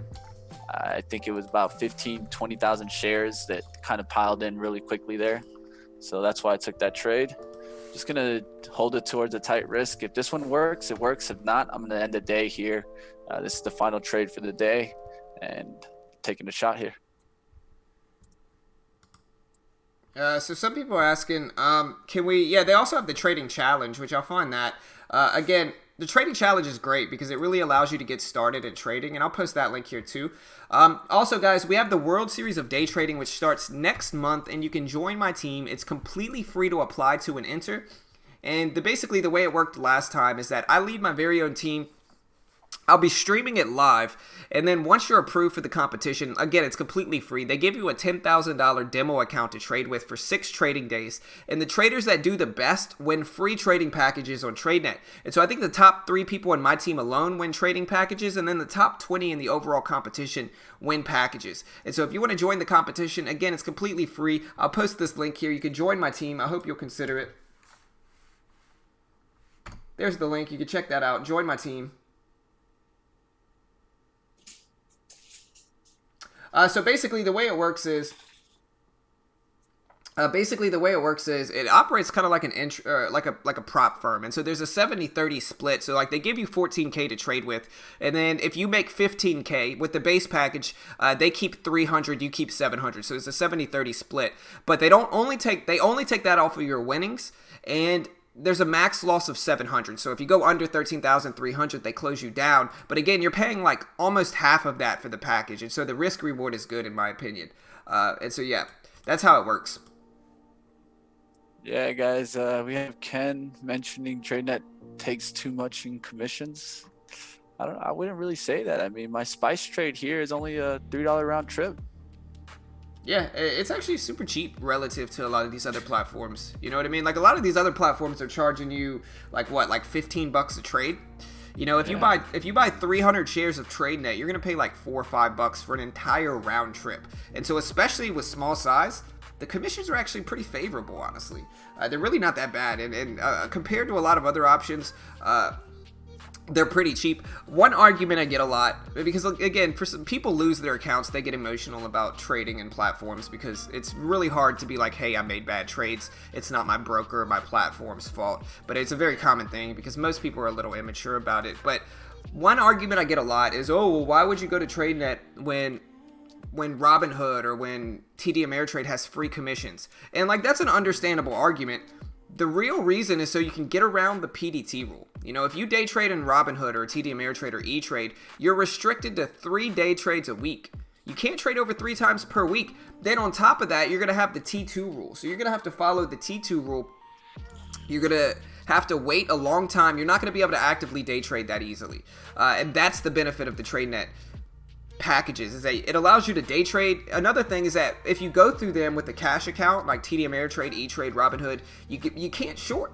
So if you want to short stocks like me, you can't do that. That's one of the reasons I went to TradeNet and TAPS in the first place. And so that's the real benefit, is that you can day trade with no PDT rule once you're approved, and you can short stocks. And I think that makes sense.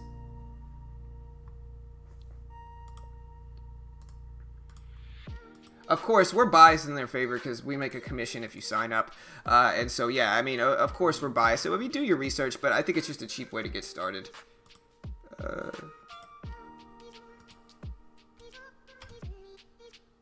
Is my internet running bad? Mitch, you there? You can hear me? Yeah, I'm here. You're Okay. so good. No breakup. Okay. Because my computer's frozen. Oh, nice. Yeah.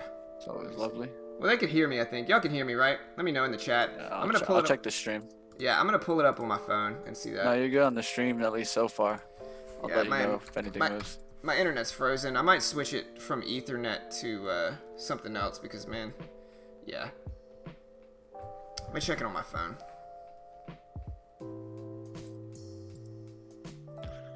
Alright, guys, we might get a push above here. If it does squeeze out towards the VWAP, we just get out. You know, this is one of those that needs to work immediately. Tight risk to reward trade. If it doesn't work out, immediate out. If we get another down move towards this 57.14, we're going to be looking really good as we got these tops up here. Let's see what we get here.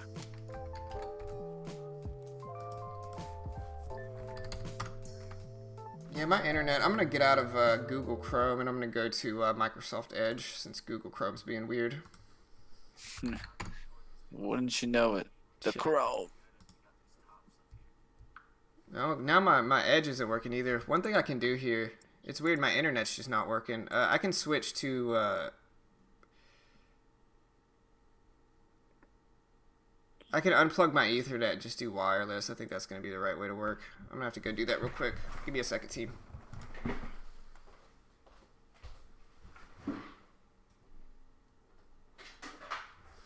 you go. That should immediately help. Might disconnect the stream for a second, but as long as it's still working.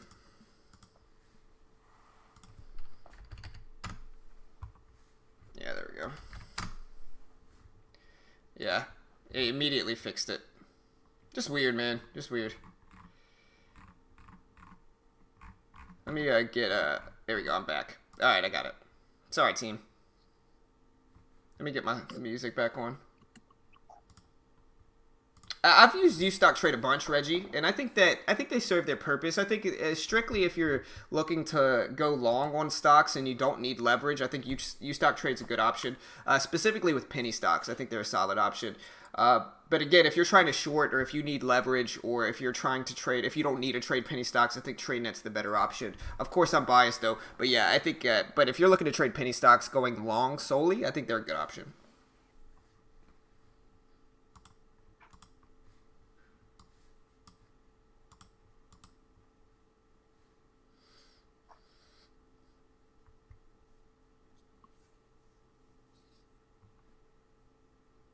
Alright, well, I'm making money on my TRXC option. This is when I'm going to get out of it now. I am up 72% in this option. I'm going to go ahead and take that.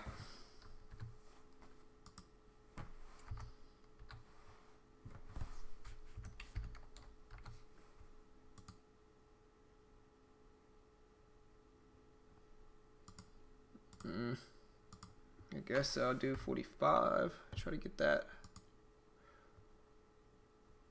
See if we Right. can get this to drop towards the 5706s here. I'm gonna hold tight above that resistance line, that trend line that you guys see here. Don't really want it to break out above it. And holding towards right now 30.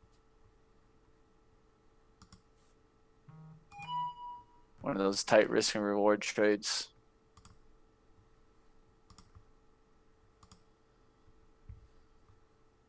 Please explain the MU. So there was multiple rejections there in the 27 with high share count. I don't know where your VWAP is, John. I know yours is a little bit lower. On MU, I'm not sure. I'm trying to get out of TRXC real quick. Sorry. No, you're good. Pay attention to your option. You got that. Yeah. Especially options, so hard to get filled. 100%, man. Wait, it's So not hard letting to me get sell? filled. Oh, did it fill me? It might have. I heard a noise. I heard a little noise there. Oh my gosh, it's so difficult, man. I got it. I gotta go back and then select the option. I'm up a ton in this, but Yeah, Reggie, we have a lot of great videos, not only on our channel, but also on our website. So definitely take a look at that. They're going to be more kind of longer and in depth. So, they're 100% free. So if you want to look at a free channel and a lot of videos explaining to you about trading, not just about, strategies, but risk management, which is really, I think, what we stress the most and which is the most important for a new trader. It's understanding how to control risk, and then you can worry about strategy. I think too many traders come into the market trying to worry about strategy instead of worrying about risk. It's learning how to be a risk manager that you're going to be able to survive in this day trading business. Yep. I just got out of my put option. I sold it for a $15 gain, which is like 65%.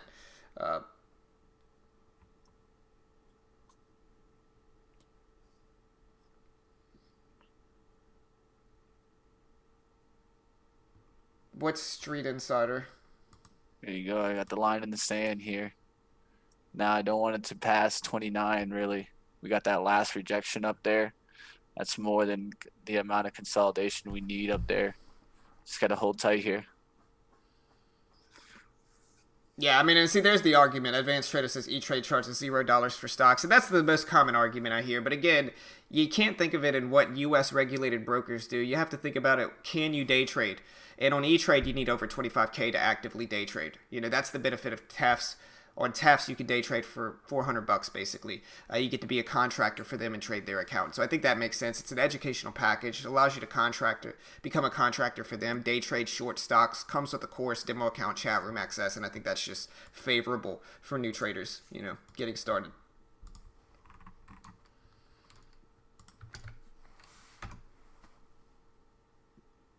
Also, guys, if you want to become a channel member, we did put out a member exclusive video, and YouTube recently unlocked memberships to us. It's a great way to help support our channel. For $4.99, you'll get access to a few exclusive live streams and videos per month. We should put out a new member video next weekend, or this upcoming weekend, on the best strategy so far, kind of going over a few different strategies, how they work, what's been working the best, so you can kind of get a good idea of what's working and what has not. And so if you want to become a channel member, it's $4.99 a month. It's a great way to help support our free content, because the truth is, this is all going to stay free. We're never going to charge for any of these for this live stream. For our weekend videos, we're never going to charge for it, and we'll try to add some exclusive perks for members. But becoming a member is a great way to help support our free content here. And you can click the join button, or you can click the link in the chat to help support what we do here, team.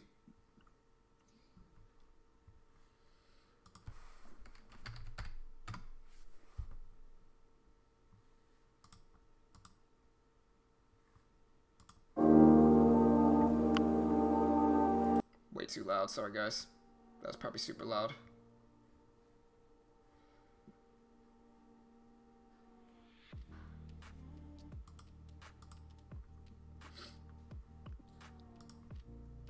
But yeah, I got off TRXC, and that's the benefit of options, is that you can make like 60% of your investment in like a day.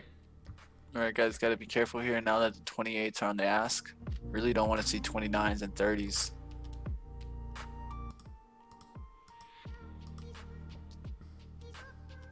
So I'm looking for a quick rejection here down towards 57.16. Here's the 28 showing up, quick rejection. Let's see what we get again when the 28 show up. 28 show up. Let's see if we get buy volume. Nope. Another quick rejection off that 28. So you can see how vital that 28 is going to be for me. I could actually start respecting the 28. If I saw big sizing fill in at 29, you could cut it based on price action. But when you see price action reject off a price, reject off of a price, when it gets slightly above that price, it usually will get the opposite momentum. And remember, guys, hit that subscribe button. We got 104 likes today, so if you want to show support for what we do here, smash that like button, hit the subscribe button. You know, Mitch and I, we day trade live for free every weekday morning, and so if you appreciate what we do here, hit the like and subscribe button. Definitely helps support us, and if you haven't subscribed already, again, we do this live every day. Every weekday morning we go live, and so if you appreciate that, hit the subscribe button. We do it for free, not claiming to be experts or gurus, and we hope you appreciate what we do here. All right, guys, got to be careful. Anything that spikes above 30, we're hitting that out. We're kind of slowly moving towards 17,000 subscribers. We're at about 16,600 right now, a little bit over that.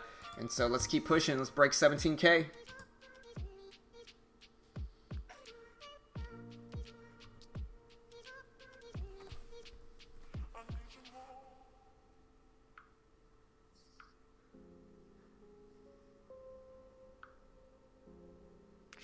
All right, here's 57.30s. Anything comes into 57.31, got to respect it. Quick rejection there. There's 30 showing up again, and then quickly 28s. Here's downward pressure. Now respect 30 if it shows up again.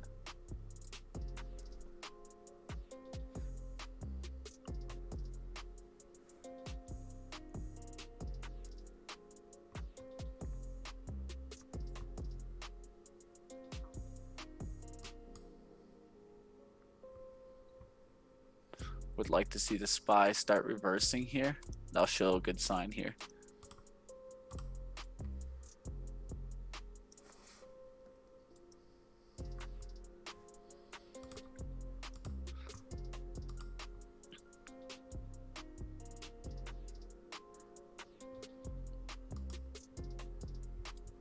See if the SPY can get back underneath 327.65s.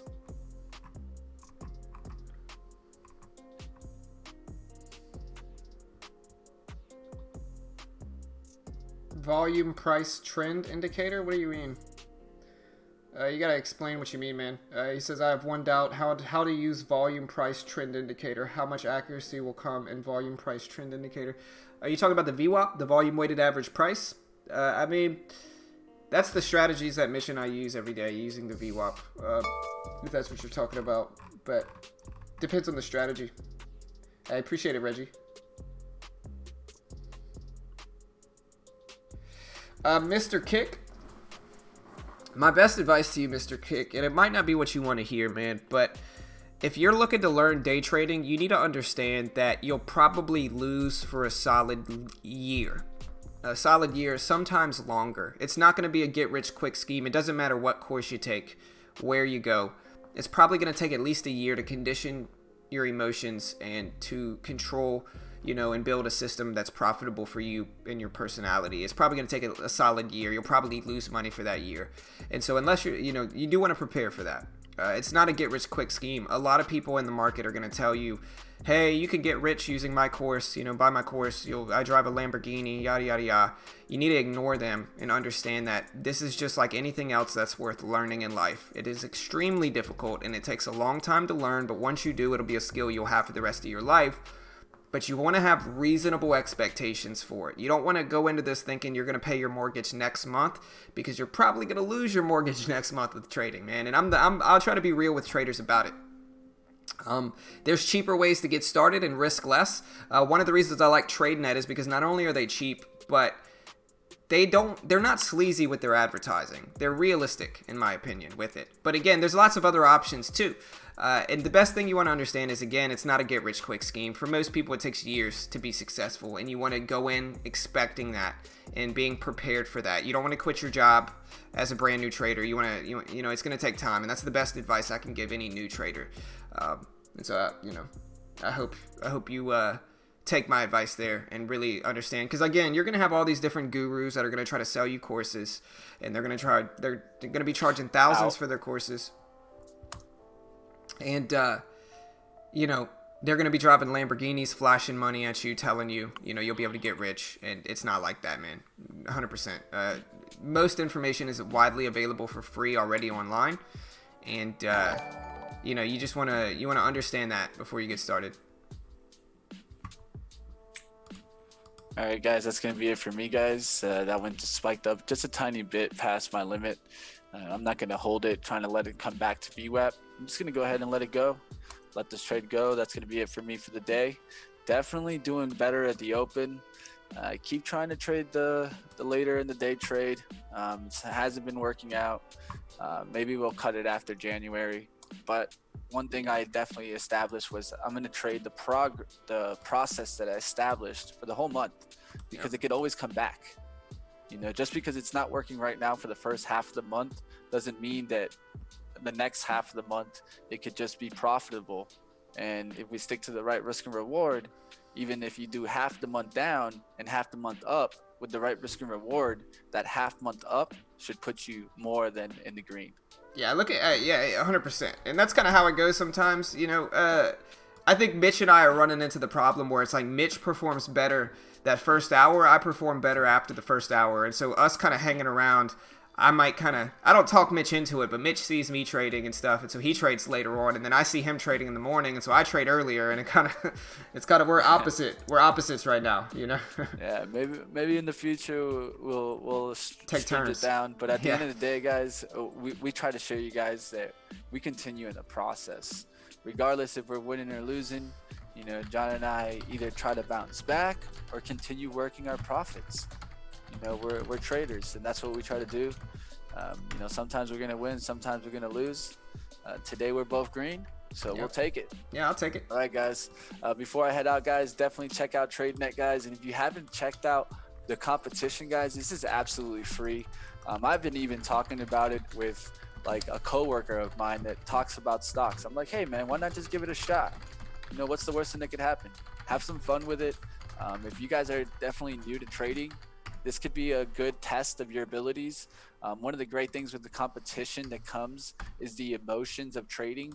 It might not be the exact emotions of trading live money, but at the same time, when you trade a competition, usually competitive people really don't want to lose. So in a competition, you try your hardest. And that's what you want to try when you first start going at live money and first start trading. One of the things that John and I tell you guys about is that it's not easy.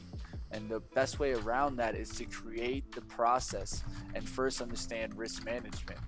So if you want to go ahead and, guys, get into the competition, absolutely free, test your ability, test the share size, and really just test your skills overall. You're going to have all the buying power in the world. You can pretty much trade just about any stock. You could even trade Amazon. If you wanted to. So definitely check it out, guys. It's going to be absolutely free competition. That's going to be fun to not only trade and test your abilities, but to see others kind of expand their abilities and take big time swings.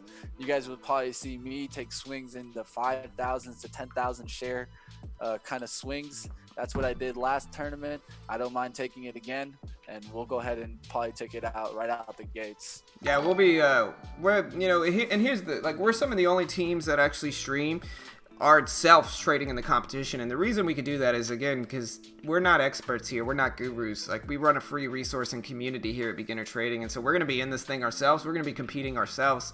And it's going to be super fun. So I hope you'll join our team. Appreciate the love, guys. Appreciate the support. Thank you for all the subs today. We got a lot of new subs. Appreciate the love. Green Day for both Mitch and I. We'll take it. Good luck, guys. Also, like I said, you can become a channel member if you want to help support our free content. It's $4.99 a month. You can click the join button, or you can click the link in the chat, And again, if you want to use the same platform as us, I'll post that link one more time. I think it's just a cheaper way for new traders to get started without risking a ton. For $400, you get a course, demo account, chat room access. You get to contract with them, trade their funded accounts with no PDT and shorting ability. And so instead of depositing thousands, you can risk $400. And I think that's a cheaper way, objectively. But I am biased because I post referral links and make a commission if you guys sign up. And so do your research. Again, though, I think it's a cheap way to get started. I'll post that link here if you want to check it out too. And yeah, guys, appreciate all the love. We got 108 likes today, so I appreciate the love, team. There's the link for that if you want to check it out. If you want to follow along with us, I'll post our Discord link here too. And yeah, guys, have a good day. I'll see you all a little bit later. I'm going to go get some sleep because my Tigers won the national championship yesterday. And so, yeah, I'm going to go get some sleep. Yeah, me too, man. I'm going to go do the same. Yeah. You guys enjoy it. Later, guys. Have a good one, guys. Yeah, there's our Discord link if you want to check it out. Have a good day, team.